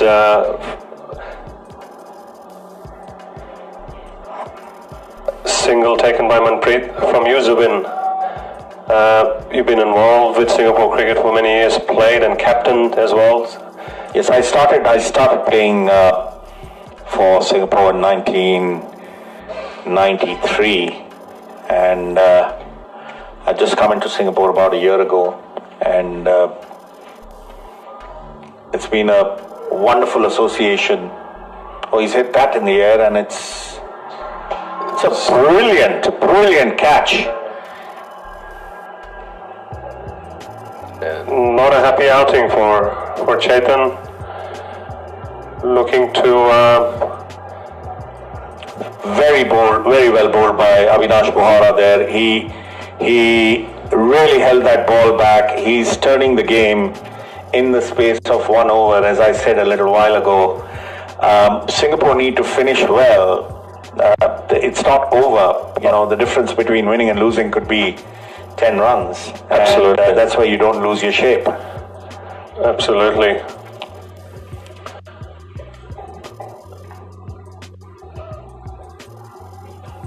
who's the new batsman at the crease. This is a game about momentum. It's what momentum you take into the next inning. And Nepal are bringing the momentum back in their favor. Also, the psychological difference of chasing anything under 200 versus a 200 or more is, again, something very different. So, that's a beautiful shot. Beautiful shot by... And a misfield there. Manpreet. That's a cracker of a cover drive. That's his favorite shot as well. And as I was saying earlier, it looks very classy when he plays to. Has a lot of time playing that shot, and rewarded with that boundary, which will be a welcome relief for Singapore in this over, having lost those 2 wickets of that of set batsman Tim, as well as Chetan Surivanshi on the first ball, a golden duck.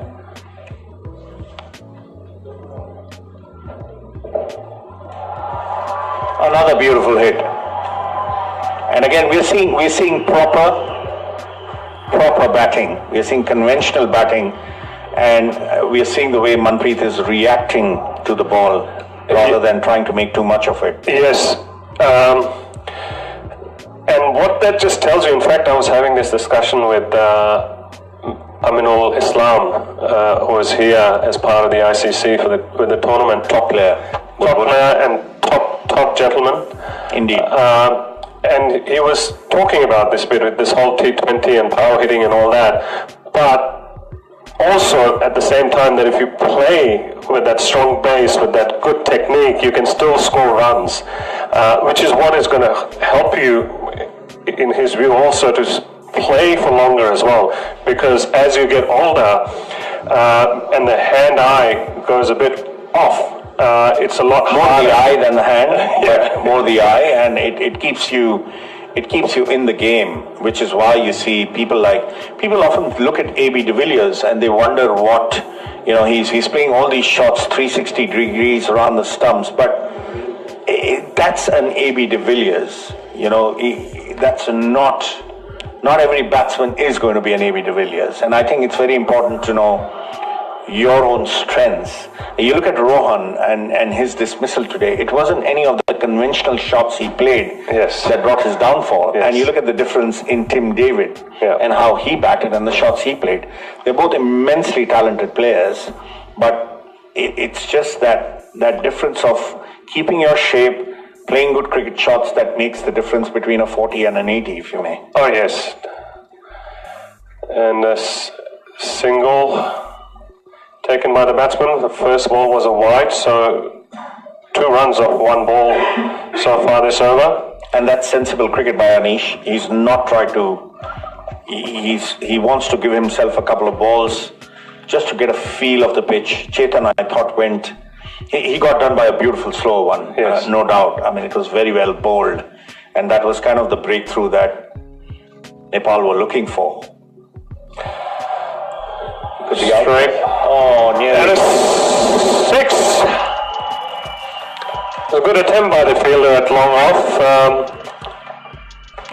That's one of the shorter boundaries. This down the ground, and Manpreet making full use of it. Again, a good shot down on one knee, hitting it straight down the ground. You can't do much better than that, and hit it over the bowler. Oh yes, and he's moved it on to 42.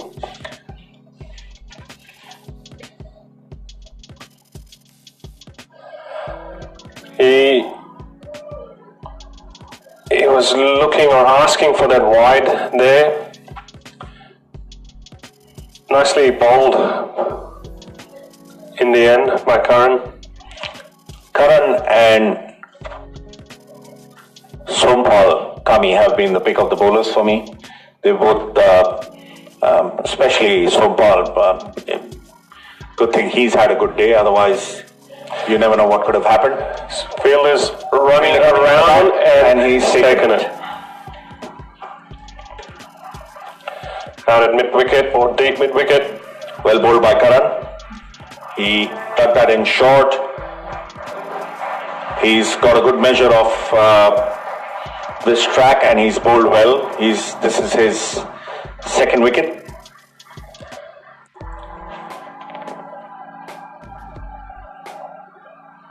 Sitting at 182 now.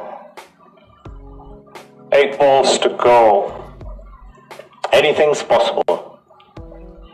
Absolutely. I will not put this score past Nepal by any means. They're a very strong batting side, and I would expect them to chase this. Singapore will have to bowl incredibly well and field even better and take all their chances if they want to make this into, because it's a good wicket. I called 180 a par score, and that's looking, it's looking like they've gotten to that as well. And out to sweeper on the offside for a couple.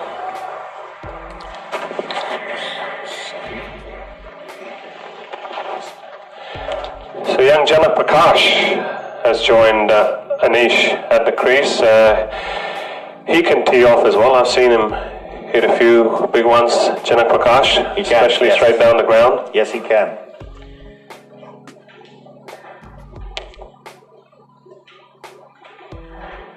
Well bowled. Again, slow one by Karan.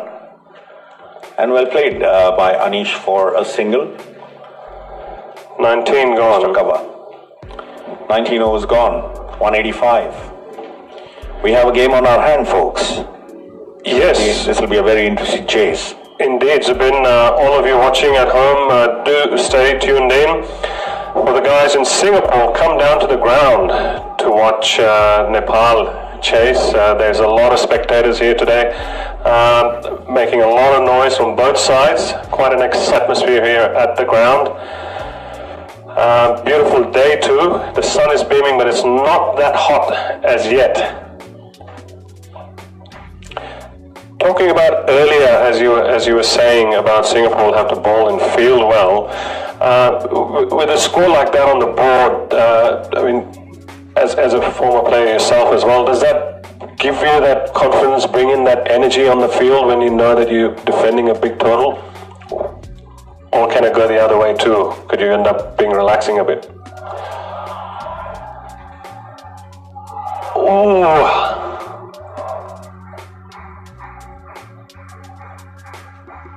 It was a good attempt there by the fielder. Again, almost got a wicket, like you were mentioning earlier, the way Rohan got out. Well, at this stage of the game, maybe. At this stage of the game, maybe. But not where Rohan played it and when he was well set on 49, sorry. You know, just think of what he could have done in the remaining 11 overs. It's what I call thinking big. Talking about your earlier question, I think there's two ways to look at it.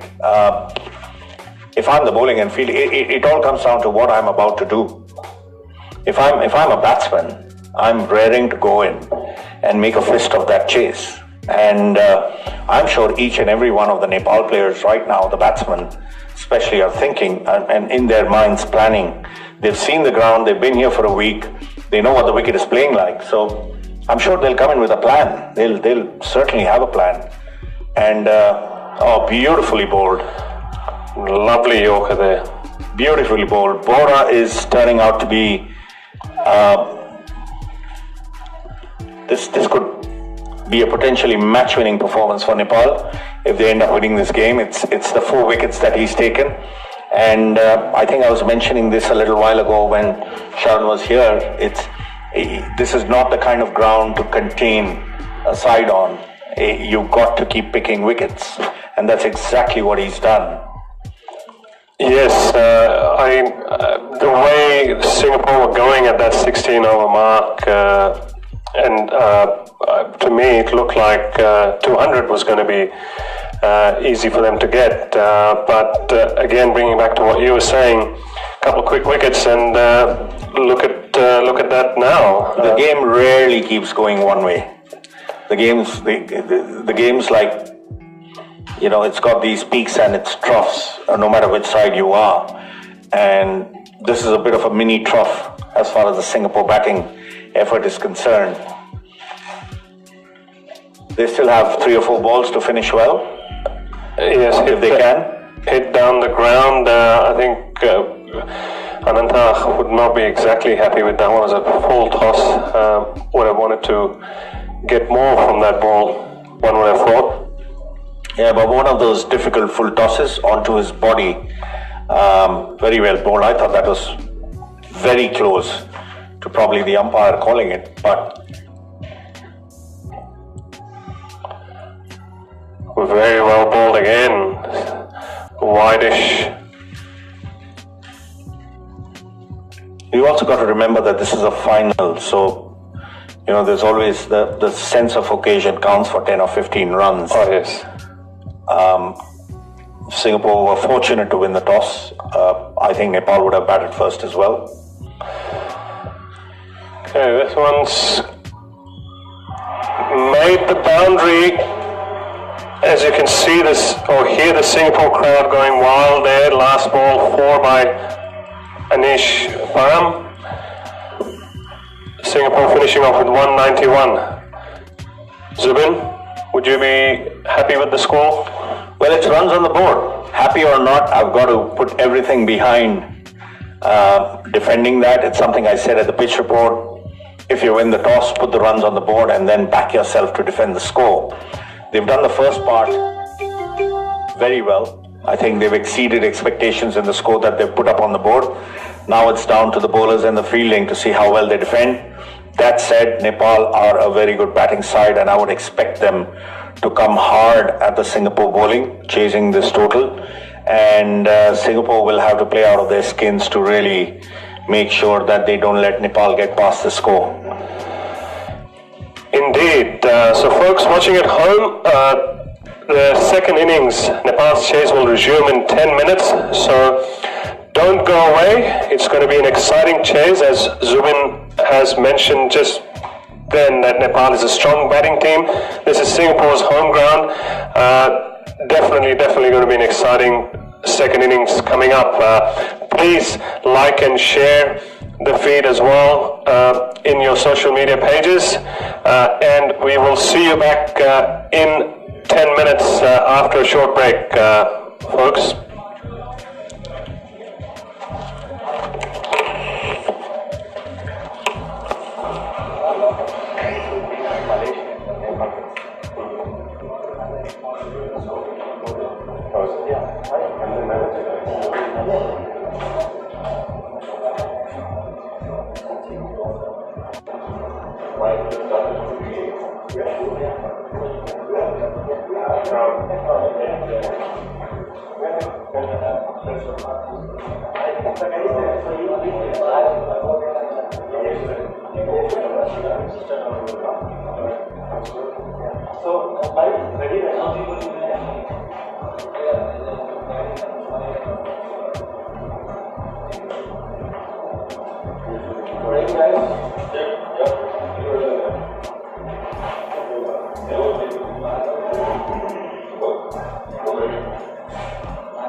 Great guy, Madhu, and a super batsman in days. Never he was playing at the highest level for the country. He has a wicked sense of humor. I hope he still does. So, I just told him I met up with you and I don't know, just what everybody can say.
Krishna Thaman, are you enjoying watching this match? Oh, it's a fantastic day and we're really enjoying everybody on it.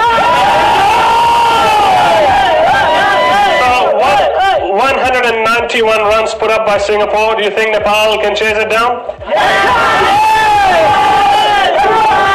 First of all, Singapore displayed a powerful batting today. They played really well, but we think Nepal will definitely prevail the target and we will win today! As you can see here, Nepali supporters quite excitable, very, very loud. I hope you guys continue to cheer your team throughout the rest of the chase, and wish you guys all the best for today. Thank you very much! Folks at home, tune in for the second innings about to commence very shortly.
welcome back, folks. Singapore posted 192 on the board, an extremely competitive total in the decider. I'm joined by Zubin, back at the com box again. Zubin, thoughts? Very good batting effort. If you'd given Singapore 190 at the start of the game, I think they would have taken it. So this is an exceptional batting effort. It is a good batting wicket, and Nepal are a good batting side. So this is not going to be an easy score to defend. They'll have to bowl and field extremely well. But it is a final, and it's runs on the board. So may the best team win. Singapore opening the bowling with Vinod Bhaskaran, left arm orthodox, coming around the wicket. The kind of bowler who steers the balls towards the batsman's pad, trying to spin it away. And Nepal opening the batting with the experienced pair of Paras Khatka and Gyanendra Mala. Lots of Nepal's hopes will be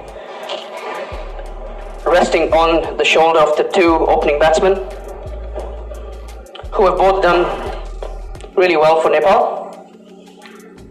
And here we go, first ball.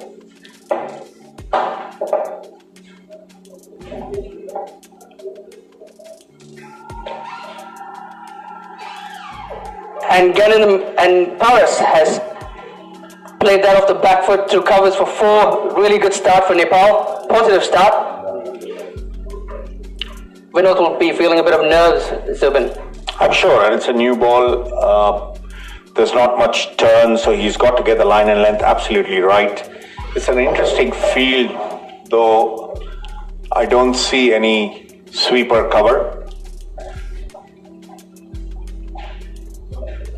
which is interesting. You would think with the ball new and skidding off the surface, you'd want to back yourself to keep one fielder on the cover boundary and probably have only one back on the leg side, but he's opted for 2 fielders, 1 deep at long on and 1 deep at square. And Paras goes down the ground over mid-off for another boundary. Positive intent here. Looking to dictate terms right at the very start. He tried to back away the second ball to caress the ball through the offside, but took the alternative option here to go down the ground.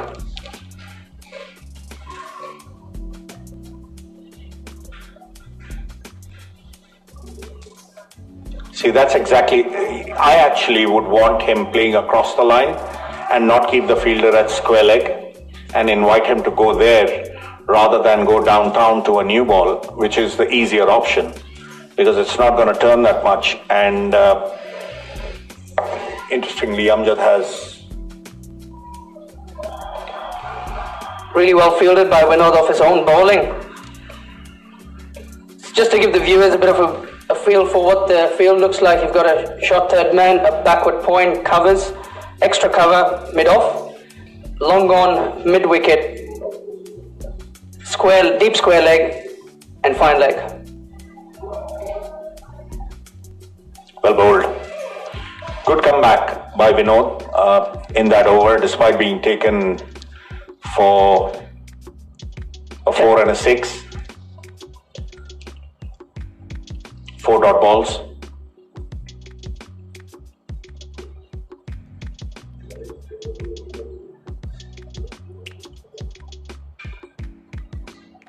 Bowling from the Balestier Road end will be Janak Prakash.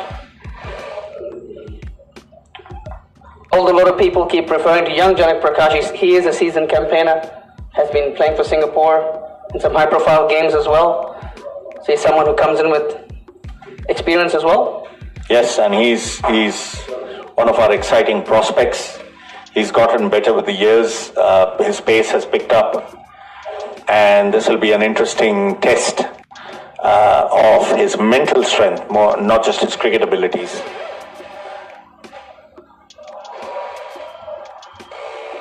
Starts off with a good length ball outside off, well played by Gyanendra Mala towards backward point. You've got Rohan Rangarajan fielding at backward point. He's someone who does have an impact on the field. Not only does his batting come good for Singapore, but he's truly exceptional in the field as well, Zubin. He is, and this is probably the fittest, Singapore side has ever been. They've trained very hard, and that's shown in the fielding.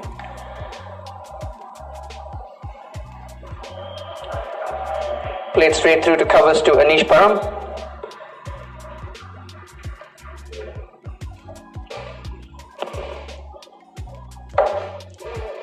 I'd like to see him get a little fuller and closer to the stumps. Those two balls have been, the first one was all right, this one was a little outside off, and Gyanendra is still sort of finding his way into the innings. It's early days, he's only played 2 balls, but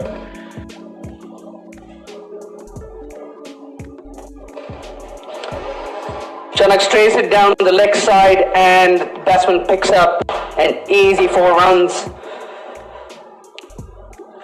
The pressure that was building onto Gyanendra Malla has sort of released with that boundary.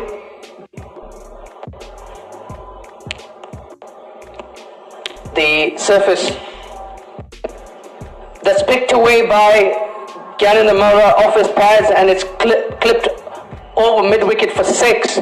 Brilliant shot. Brilliant shot there by Gyanendra. He didn't try to overhit it, relied on his timing.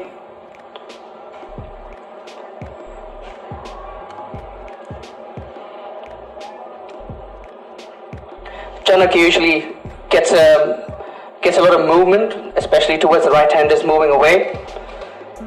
Considering it's quite hot, not finding the swing. I don't think anyone's getting any movement today. And that's where he needs to keep it. He's bowled on both sides of the wicket, especially 2 balls down leg side. This is the power play. You're not going to be allowed the luxury of fielders outside the circle, so you've got to be absolutely spot on with your line and length, which is where I thought Sompal did a fabulous job in the opening spell for Nepal. I mean, if he hadn't bowled as well as he did, who knows what the score would have been, as did Buhara. And he even got the reward of, I think, 4 wickets it was. So you got to really cramp, you got to bowl tight into the batsman, no room on either side of the wicket, and that's where Chanak strays it down the leg side, and he's been clipped again through fine leg for 4 runs. Both Nepalese batsmen getting into their flow, getting into their innings. Good positive intent by both batsmen. And after 2 overs, Nepal are 24 for no loss. Zubin, you touched on Sompal Kami. Post this tournament, he's going to be heading into the G20 tournament in Canada. So a really good find from an Asian perspective going into a global tournament, which is great for the game to see. I think it's absolutely the opportunity for players to travel and play. I used to do that when I was 17, 18. I used to go and play in England, and I used to live alone. And it's a huge development process when you go and you live and you work with people you don't know, and then you learn to find your own way. There's a lot of development that happens as an individual with such experience. So fabulous for Sompal. Powers going down the track and hitting that straight through to long on for a single. Vinod was lucky to get away with the first ball, but good comeback by him to dump the ball straight into the batsman's pad for a single on this ball. Vinod himself being a good find for the Singapore squad. Not only a handy left armer, but also good left-hand batsman who's able to rotate strike.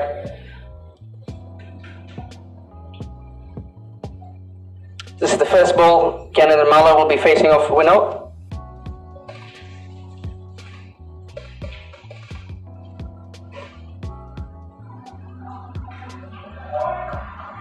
Gyanendra trying to give him some room and trying to hit it through mid-off.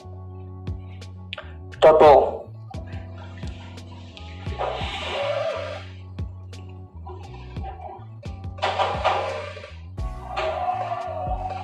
And that's what I meant by making the batsman play towards mid-wicket. It's not going to be easy playing square on the onside when the ball is new, which is why I feel that fielder at deep square leg is a bit of a waste. I'd give him protection on the offside, which is probably where they want to hit him when the ball is still new, and the way he's bowling.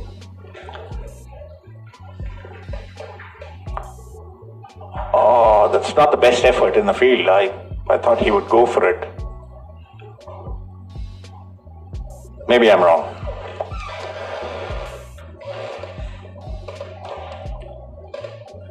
It's one of those games where you need to pull off a spectacular catch or have a blinder of a spell that kind of wins it for your team. And that's very good bowling by Vinod. He followed the batsman there, and Paras had no choice but to just play it back down the ground for 1 run. Good comeback this over by Vinod.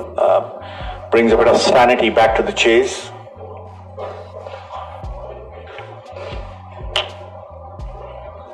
The Nepal batsmen were going berserk in the first 2 overs. They raced away to 24. Only 3 runs of that over, so good comeback by Vinod. The skipper of Singapore, Amjad Mahbub, into the attack, understanding very quickly that his young prodigy was struggling with the ball, and he's taken the responsibility to come into the attack to get some inroads into the Nepal batting lineup. Amjad, also a very experienced campaigner, usually amongst the wicket column for Singapore, has an excellent back of the hand slow ball, especially in the T20 format, that has done him really well. I call him the wicket taking arm of the Singapore side. He can be a bit expensive sometimes, and his pace has dropped over the years, obviously, but it's all that experience he brings in, and he bowls a brilliant slow ball, which becomes the undoing of many batsmen. He's got a very quick action, arm action, and so the slow ball which he releases back of the hand becomes even more difficult to pick. Let's see what he has here.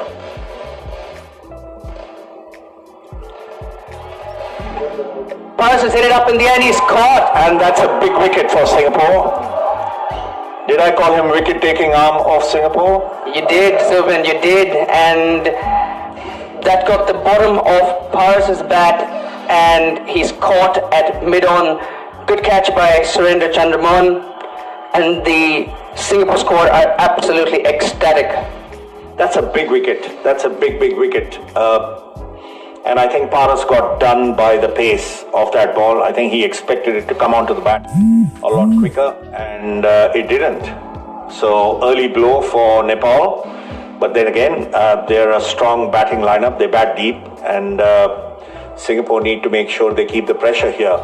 Good start by the skipper. Absolutely. You see Sarad Wesokar coming in to bat.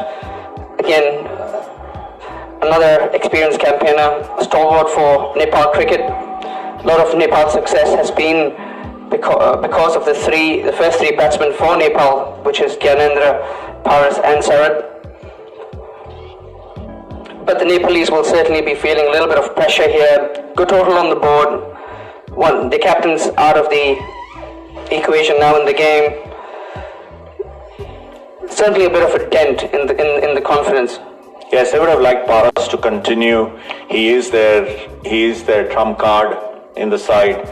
The great Saurav Ganguly once said, in a final, in a 50-over final, you add 25 runs just for the pressure of the occasion to any total that a team puts up. And this is a T20 game, and the sense of the occasion is equal to another 10 or 15 runs on that total. So it's going to be interesting.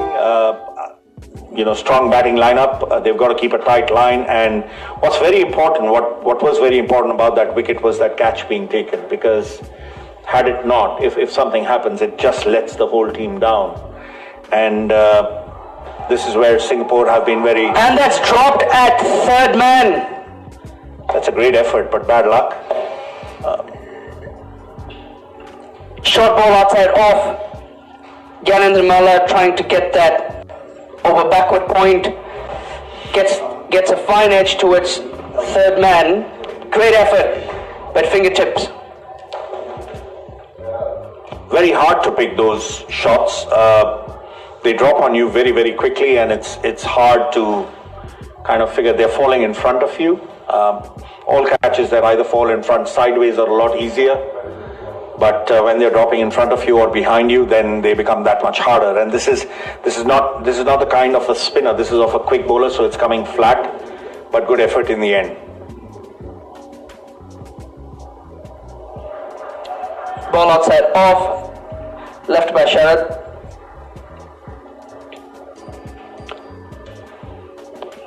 Amjad Mahbub bringing all that experience into play. 4 balls into the over, 1 for 1.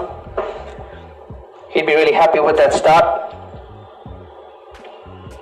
It's what wickets does. It keeps pushing you back as a batting side, and what Singapore should try and do is keep the pressure on to keep picking up a wicket, and not just think of containing, because I keep saying this every time, it's a very, very hard ground to contain a batting side on. Another ball outside off. Gets the edge towards third man. 1 bounce straight through to the fielder. Salador Vijay Kumar fielding at third man. Yeah, you could see he didn't want to go for that second shot that went in the air, given his experience with the first one, which was a fabulous effort. And he'd had one in Vinod's over as well, when the ball was hit high in the air, I think, and he kind of stopped short and held himself back.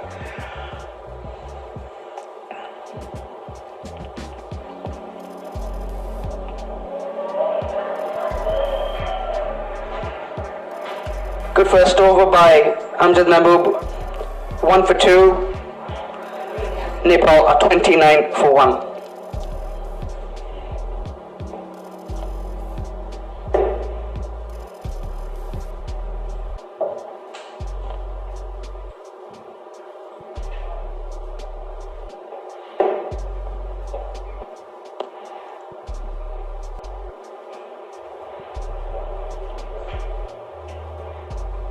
Is this a bowling change? No, we're not Bhaskar, continuing from the... I've been told it's the Rangoon road end, and we're not getting into his third over.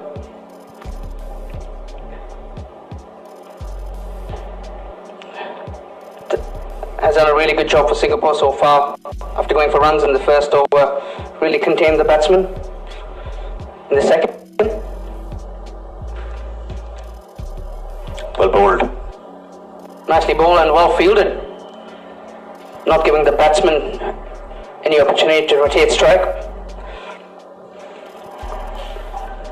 Nepal should be a bit careful here. If the dot balls pick up, that can lead to a false shot. So they need to look at least rotating the strike.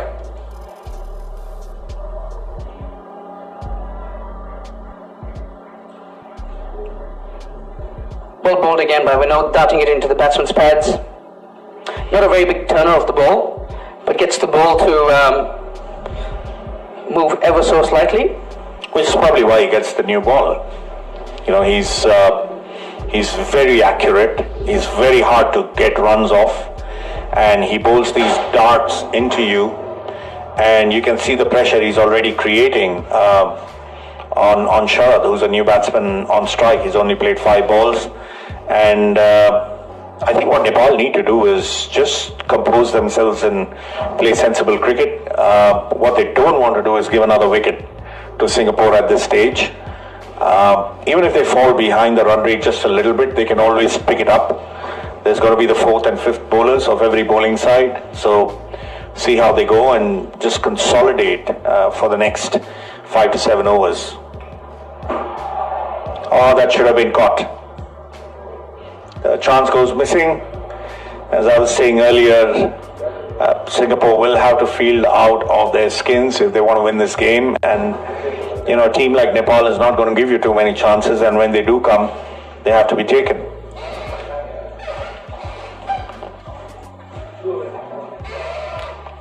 The last 2 balls, Sharad trying to go inside out.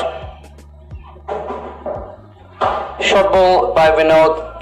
But well bowled though. You saw the batsman charging in, darted into the pads for 1 run towards long on. That was really smart bowling by Vinod to Sharad. He could see that Sharad was trying to go inside out over covers and was not giving him any room, and that led to the false shot.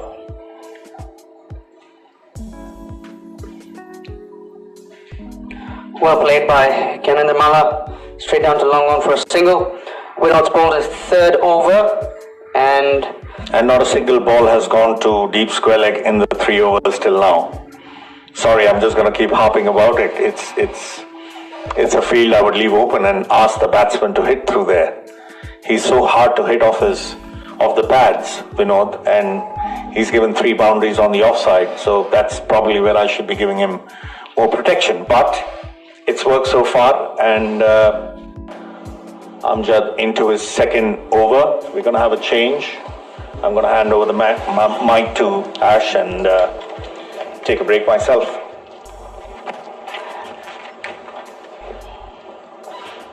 Good morning, folks. Good to be back in the commentary box. Sharon?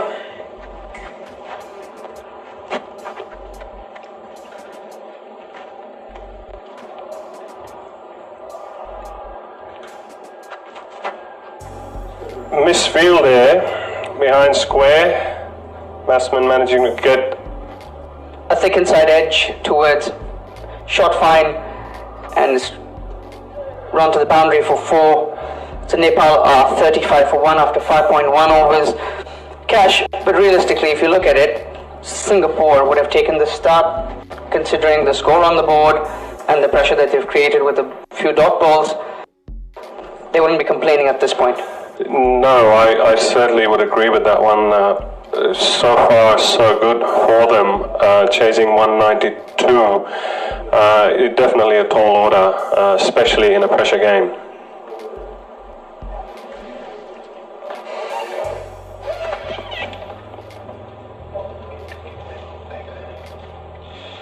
Short ball from Amjad, and Gyanendra Malla has pulled that over square leg for 6, massive 6. Really good shot. Go behind the line, great swivel, and gets it over the square leg boundary for 6. Amjad will have to summon all his experience. Amjad will have to summon all his experience now for the rest of the 4 balls. Already gone for 2 of the first, gone for 10, sorry, of the first 2. Let's see what he's got in his bag of tricks.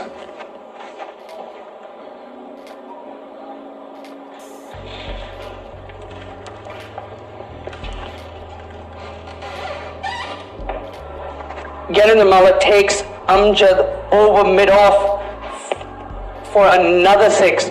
He's certainly looking on song. What's really good about him, he tends to keep his balance really strong. He's very neutral on his feet, and he plays to the merit of the ball. Really, really good batting. Yes, for all the youngsters out there watching, it's definitely a masterclass in terms of following the basics of batting, keeping the base strong, getting your head to the ball, getting right under it. That's where you're going to get maximum value for your shots. Folks, we have about 600,000 people overall at some stage or the other. Our feed has gone into. And that's a brilliant shot again. Really waited on that, got on top of it, and caressed it through the offside between cover and point. Brilliant batting by Gyanendra Malla. He's certainly setting the tone for this chase for Nepal and bringing some momentum back in favor for Nepal. Yes, Amjad will not be happy with himself with this pitched some short balls in as well, which they've capitalized on. 2 more balls to come.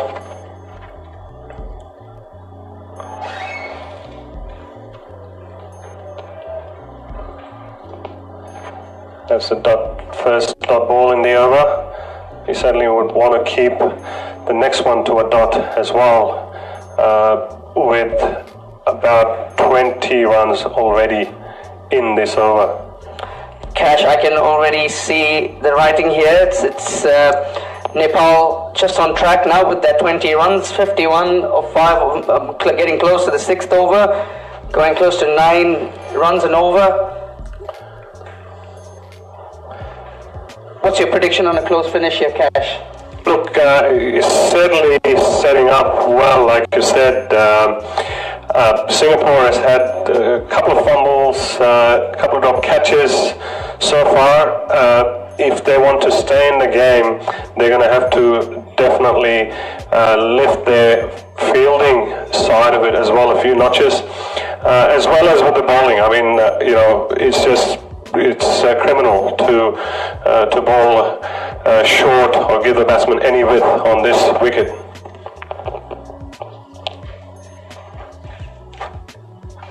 Celador Vijay Kumar will be replacing Vinod Bhaskaran at the Rangoon road end.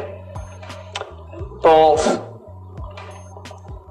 off spinners, usually from around the wicket to the right-handers, cramping them up for room. Tends to again dart the ball towards the batsman's pads.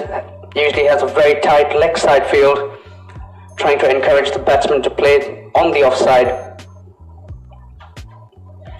He's done well in this tournament, as he is. He's a consistent performer, and hopefully he holds on to his nerves in this crucial match and delivers for Singapore. Sharon? It's important for the Singapore squad to keep Sharad on strike as much as he can. He's faced 7 balls. Nudged away behind square for a single. Sharad's played 8 balls now, scored 3 runs, and he certainly did not look too comfortable with the spinners. So from a Singapore perspective, Singapore might want to keep him on strike as much as they can. Saying that, Gyanendra Malla is someone who usually likes to dictate terms and has been going really well this innings, 37 of 19. So he'd be looking to take Celador on. Yes, going to be a good contest, this one.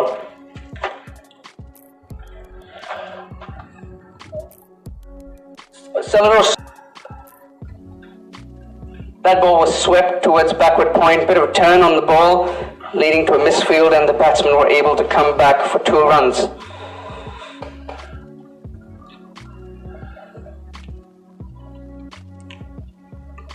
The Singapore players know. And one wicket through the gates.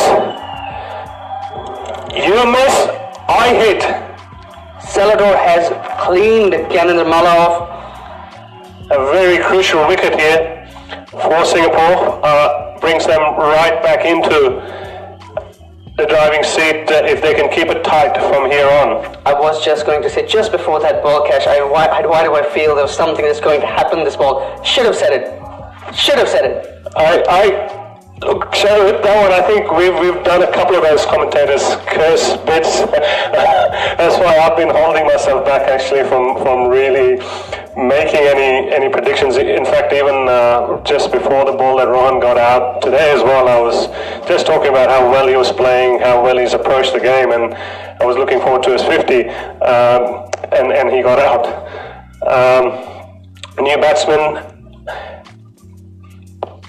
is Deepak Ari, right-hander, usually a good player of spin.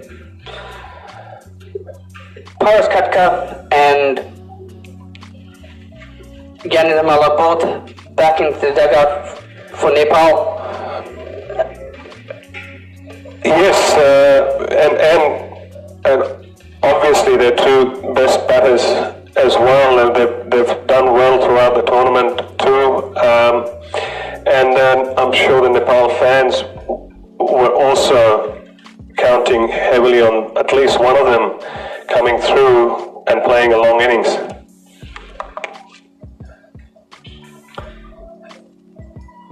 Quick single taken by Dipender Singh.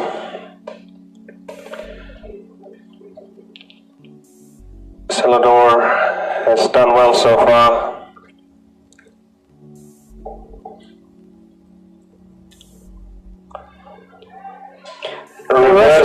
really smartly played past short third man for 4. Smart batting by Sharad. He certainly had to do something to break the shackles. He was certainly going through a few dot balls. Pressure was sort of building, and that's the experience of Sharad coming into play. He's someone who's played for Nepal for a long time and has grown up the ranks of playing under 15, under 17, under 19s for Nepal, and he's come through that sort of a route for Nepal. Hence, he's bringing all that experience here into play. Indeed.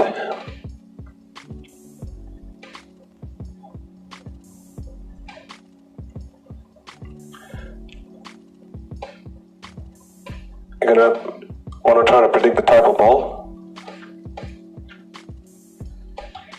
Hit straight back to the bowler. Amjad Mahmood has signalled to Ananta Krishna, the team's leg spinner, to warm up. So I wouldn't be surprised if he's getting Ananta to bowl, which is the case. Yep. Exciting young cricketer. Ananta as well, very passionate about his game. Ananta usually a big turner of the ball. Balls really good wrist spin, has a very good flipper. Well, he's going to have to pull all of that out of his bag of tricks if he is to help Singapore's cause here. As I had started saying earlier, while we wait for the over to start, a win today means a lot to the Singapore team, and they very well know that. Ranked overall a few notches below Nepal. Nepal already is a team with ODI status. And a win here and going to the next stage for the World Cup qualifiers will be a big boost for the Singapore boys. Let's see what they've got coming up. From a field perspective, Ananta's got a long on, a deep square leg, a mid-wicket, leaving the deep mid-wicket position open, trying to entice the batsman to go over the leg side, and a short fine leg. Swept and swept fine for a couple. On the offside, Singapore's got a short third man, a backward point, a cover, a sweeper, and a long off. Good start by Ananta, getting it right up there, causing the batsman to create a shot.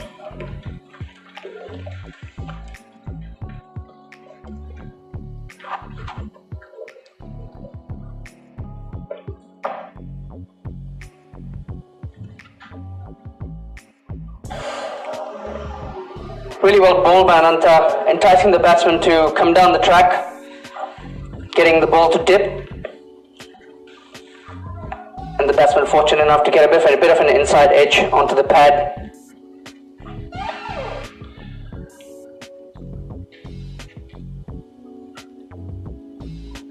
Really well bowled by Ananta, darted it onto the batsman's pads, got a bit of turn, and 1 run scored.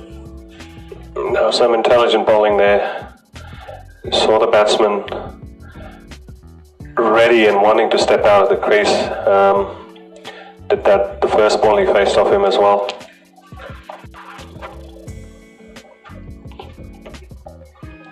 For Nepal, it's important that both Sharad and Dipendra Irie stay at the crease. Sharad goes straight and long off.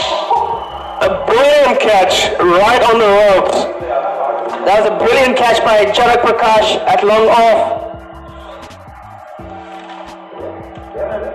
He's taken some good catches this tournament, young Janak Prakash. As you can see, He's leaping high. Hit that over with one hand, Cash. A la Steve Smith. What a brilliant catch. All the youngsters watching out there. A great lesson in boundary line catching. Masterclass there by Janak Prakash.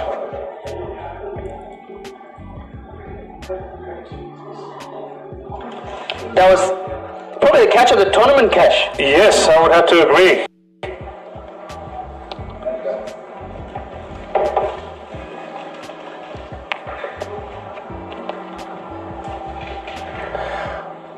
As a new batsman comes into the crease,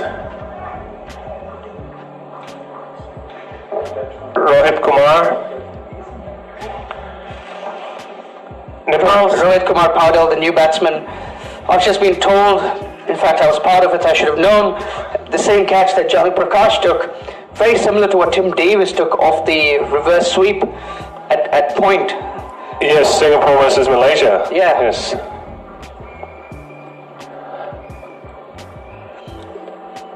Zubin earlier highlighted if Singapore had to get some inroads into the Nepal batting lineup, they had to field out of their skin.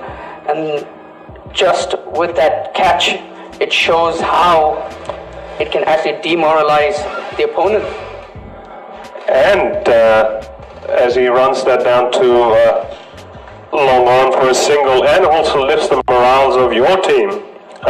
When your teammates see you do something spectacular, something heroic like that, everyone will give in their extra 100% on top of what they are doing on the field. Really well bowled by Ananta, just outside off stump. That's 8 overs gone, 63 for 3. Definitely game on. I was going to ask you, Sharon, Nepal's batting depth, you've seen them play a couple more matches earlier. Your thoughts?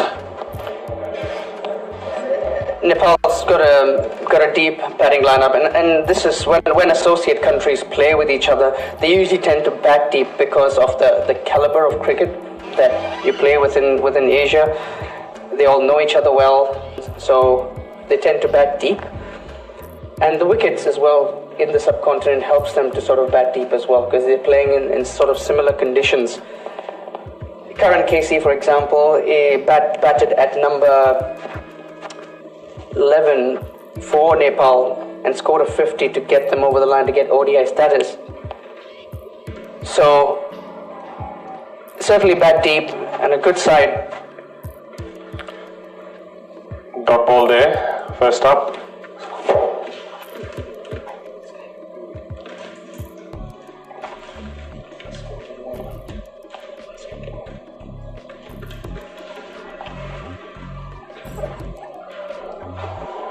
Played down, straight down the ground for a boundary, cutting the two fielders into half. As I was saying earlier, if you want to maximize your chances of getting that boundary, you're going to hit straight past the bowler, hit it hard.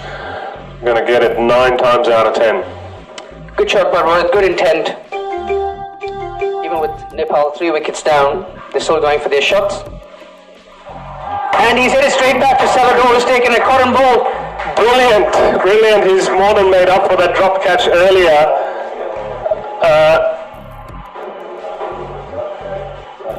And Nepal definitely in a spot of bother now.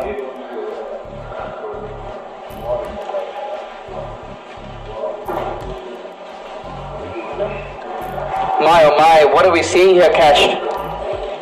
Well, for Singapore from here on,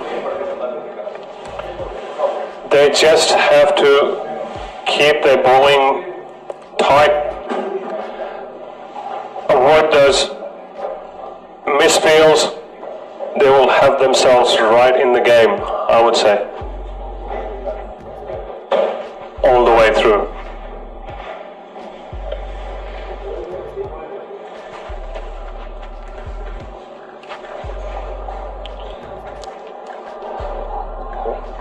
The new batsman into the crease is Binod Bandari, the Nepalese wicket-keeper. Have you seen him bat? earlier this tournament? Not quite, Cash. But I'm glad to see him batting now. Well, Nepali fans will definitely be hoping that he goes on to score a big one from here for Nepal. Things are going to be a bit difficult, as you can see there. Nudged away, back of square for a single. Always a good relief to get off strike and get off the mark first up for a batsman. Absolutely. Cash, you touched on this. I'll get to that in a second. Nudged away again through the onside for a single by Deepak Ari. Cash, you touched on what this means for Singapore in terms of an opportunity, and just by looking at a couple of the celebrations by the players, it just goes to show what it means to them as well. Singapore have obviously been working hard over the last, say, 12 months, trying to put in the... That's a great shot by Binod, caressed through the offside for a boundary. Short ball from Celador, brought back and taken him through the offside. Like I was saying, Cash, Singapore have obviously been training for a good period of time and putting the hard yards, especially with members who are a lot of working members and coming to train in the evenings, from 6:30 to say 12 or even 1 at times to put in the fitness levels. So just, it goes to show that if the hard yard's been done, how much of an opportunity it presents, one, to play good level of cricket, but also make an impact. Oh yes, absolutely, spot on there, Sharon. And all the youngsters out there watching as well, a lot of you who are passionate about the game. We were talking about this earlier as well in the Malaysia-Singapore game.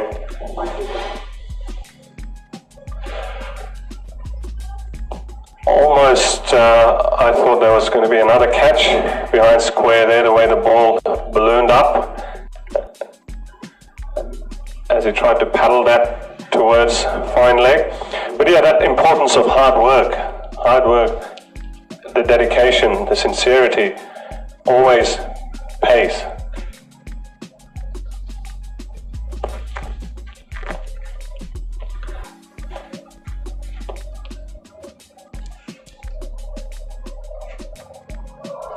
That's really well bowled by Ananta. He's the first bowler to get that much of turn on this wicket as well, and that is the impact a good leg spinner can make in a squad. They certainly go for runs at times, but they certainly pick you the key wickets that you need as well. Oh yes. Ambitious shot there by Binod, but again, he's looking to break the shackles. Shot ball, hit straight through to sweeper on the offside. Well, Cash, we spoke about how hard the Singapore players have been training, but a lot of credit has to be given to the coaches and the support staff as well, who day in, day out try to make sure the right facility and the right infrastructure is in place for the cricketers. Oh yes. Well bowled again by Ananta. Gets the leading edge. Dot ball. So Bilal said, bowling coach Fahad Masood, fielding coach Mr. Rehan, Arjun Menon, Jamal as well, Shoaib Razak, all of them spend ample amount of time. Well played by Deepak, just a turn, strike off. Really good bowling here by Ananta, really keeping things tight. It's great to see that he's making the batsmen think for different shots, on executing different shots, and getting them to be a bit more ambitious with their cricket, and he's keeping things simple. Yes, that's a very important point there, right? Keeping it simple. When you know your game, back yourself to play it the way you do, and not taking anything away from young Rohan Rangarajan. The way he batted today was just absolutely sensational, but what got the better of him was that unconventional shot. which, like Zubin was mentioning, he probably should have tried a bit later in the innings. That 50 was his for the taking, and he missed out, unfortunately. So folks, if you've just tuned in, Singapore winning the toss and batting first, scored 192. Top scorer being Tim David and Rawan Rangarajan.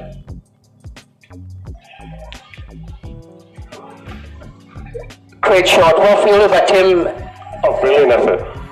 At sweeper, keeping the batsman to 2 runs.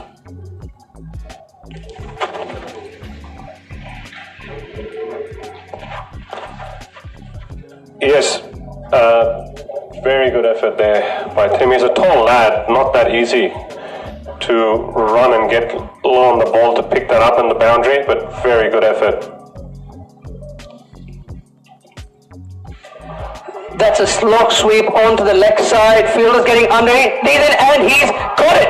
Whoa! He juggled it a couple of times. Picked up the catch. Another brilliant catch out there in the end. Who's taken that? My guess would be Anish Param. Yeah, he's fumbled it a couple of times and he's taken it. Brilliant catch. 79 for 5, Nepal. Singapore at this stage definitely in the driver's seat unless Nepal can pull a rabbit out of their hat. Nepal certainly needs something special from this point to get across the line. Singapore playing extremely spirited cricket.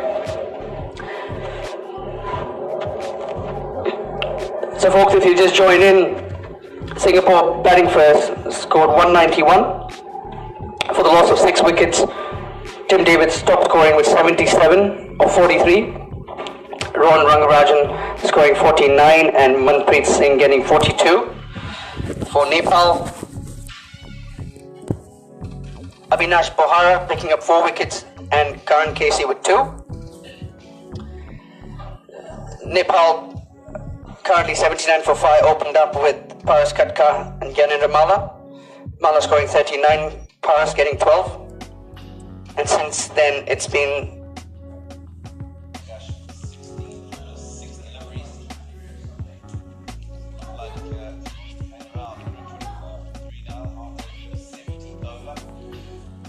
That's good fit. As much as possible.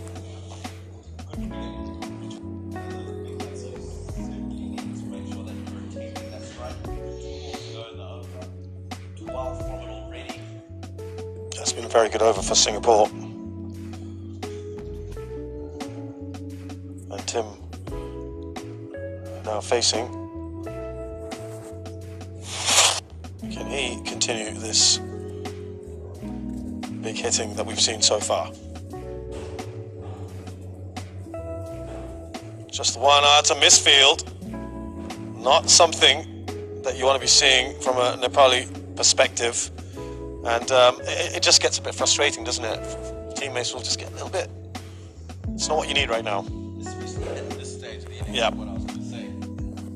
Pretty good at the cricket today. Look like they're a very energetic outfit. Get around the field. That's what hurt the bowler even more when they misfielders. He knows the quality of field he's got. It's a good ball to finish the over. 17 gone, 127 for 3.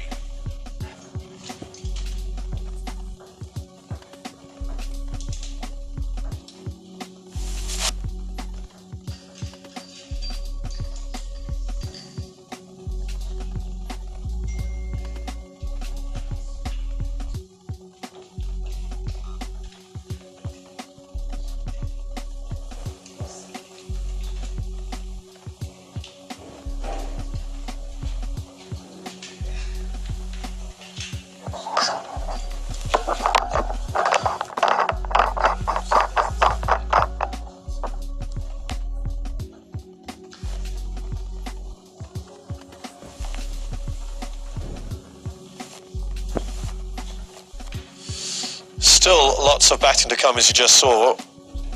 3 overs left though. Singapore in a very nice position, I think, very comfortable. But they just want to get, I think, as you heard there from Tino, 160 odd.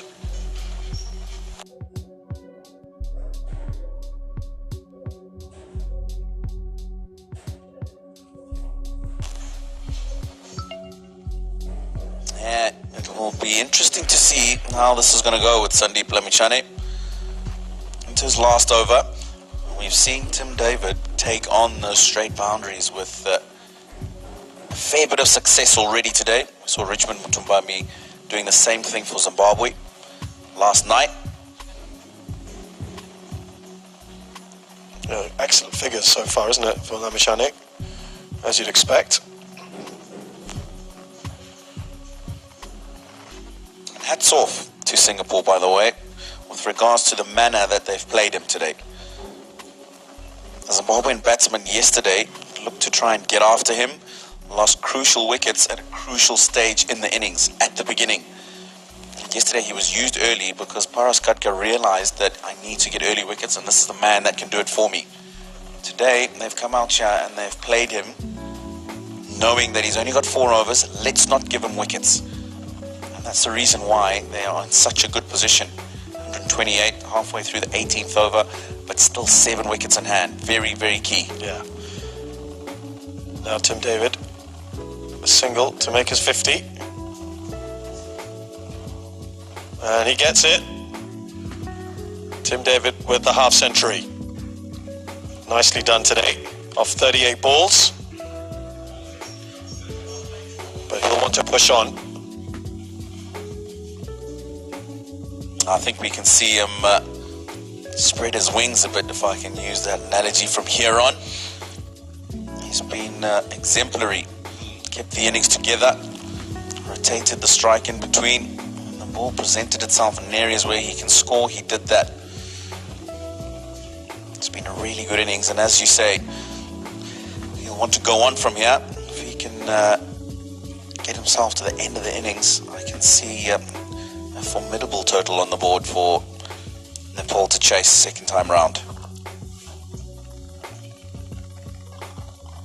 We'll reverse there. It's gone all the way for 4.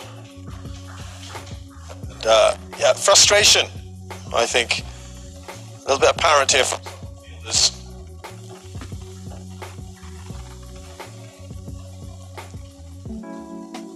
Nicely played. He's got that right in between that backward point to the short third man. Acres of space there, and we've talked about how quick this outfield is. Once you get it past that inner ring, especially straight with the shorter boundaries, guaranteed boundaries. This time the conventional sweep. Well, this has been positively slow from Singapore in comparison to what we've seen recently.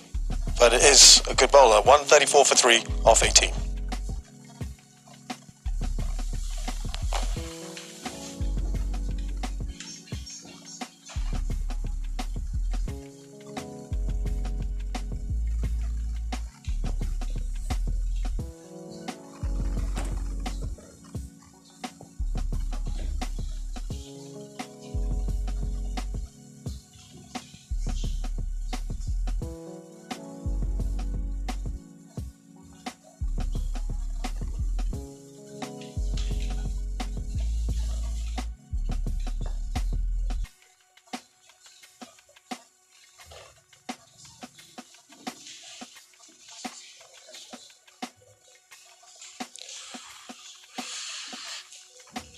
You're watching the Nation Series here, of course, powered by Instarem. Wonderful tournament that we've got here in Singapore, live from the Indian Association ground. A couple of overs left here for Singapore. Avinash Bohara is on. Well, he got away with that one, didn't he?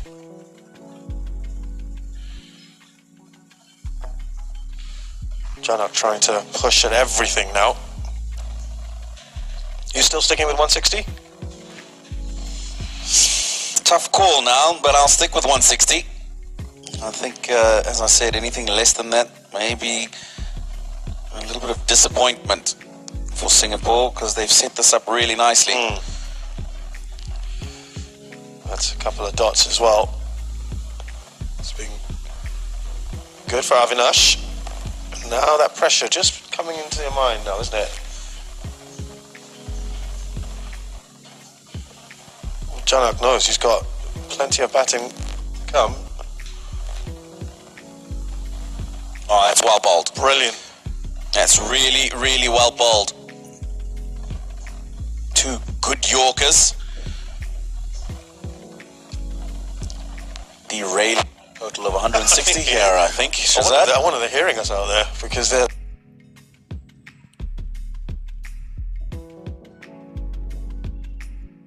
There's maybe a little point to prove, perhaps, that they want to bring it back because Nepal, they've been under the cosh a fair bit, haven't they, today?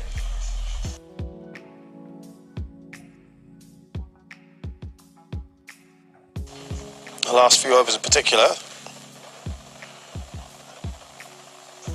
See if they can get to even 150 now. Wow, that's identical. Absolutely brilliant. Fantastic. Navneet was letting me know that they refer to him as the Lasith Malinga of Nepal. And those last three deliveries just proving exactly that. Yeah. Really well bowled, and this is exactly what you want at the death.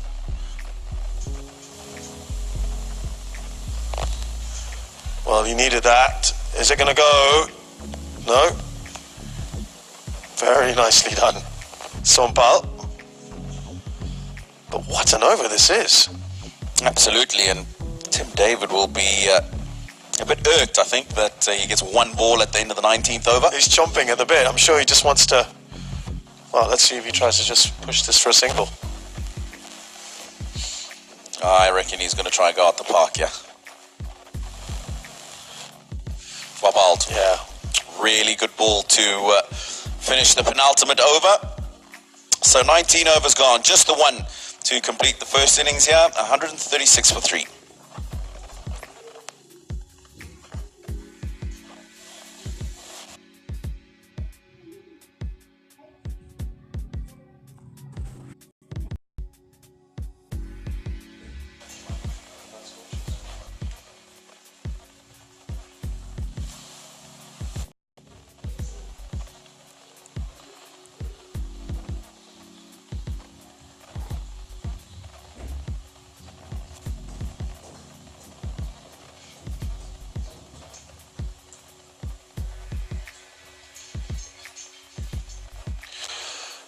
Final over of Singapore's innings.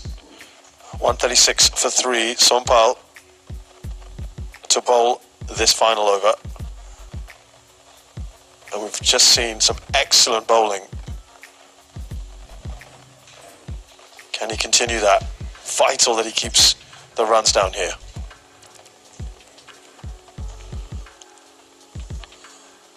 Premeditated, of course, from Janak, who was swinging away, wasn't he, in that last over?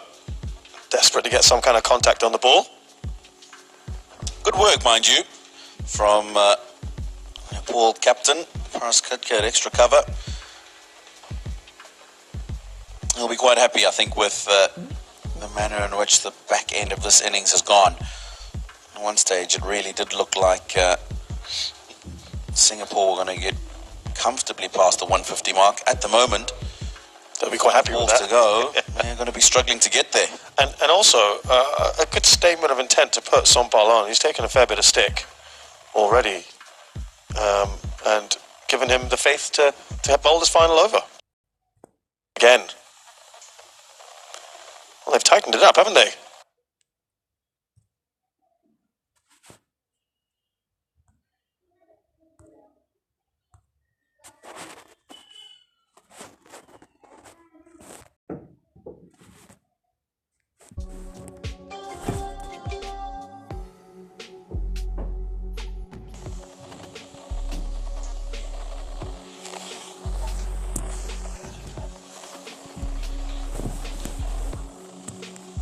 Can they get past that 150 mark?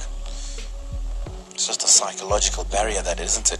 Bang. Well, that was that. Again.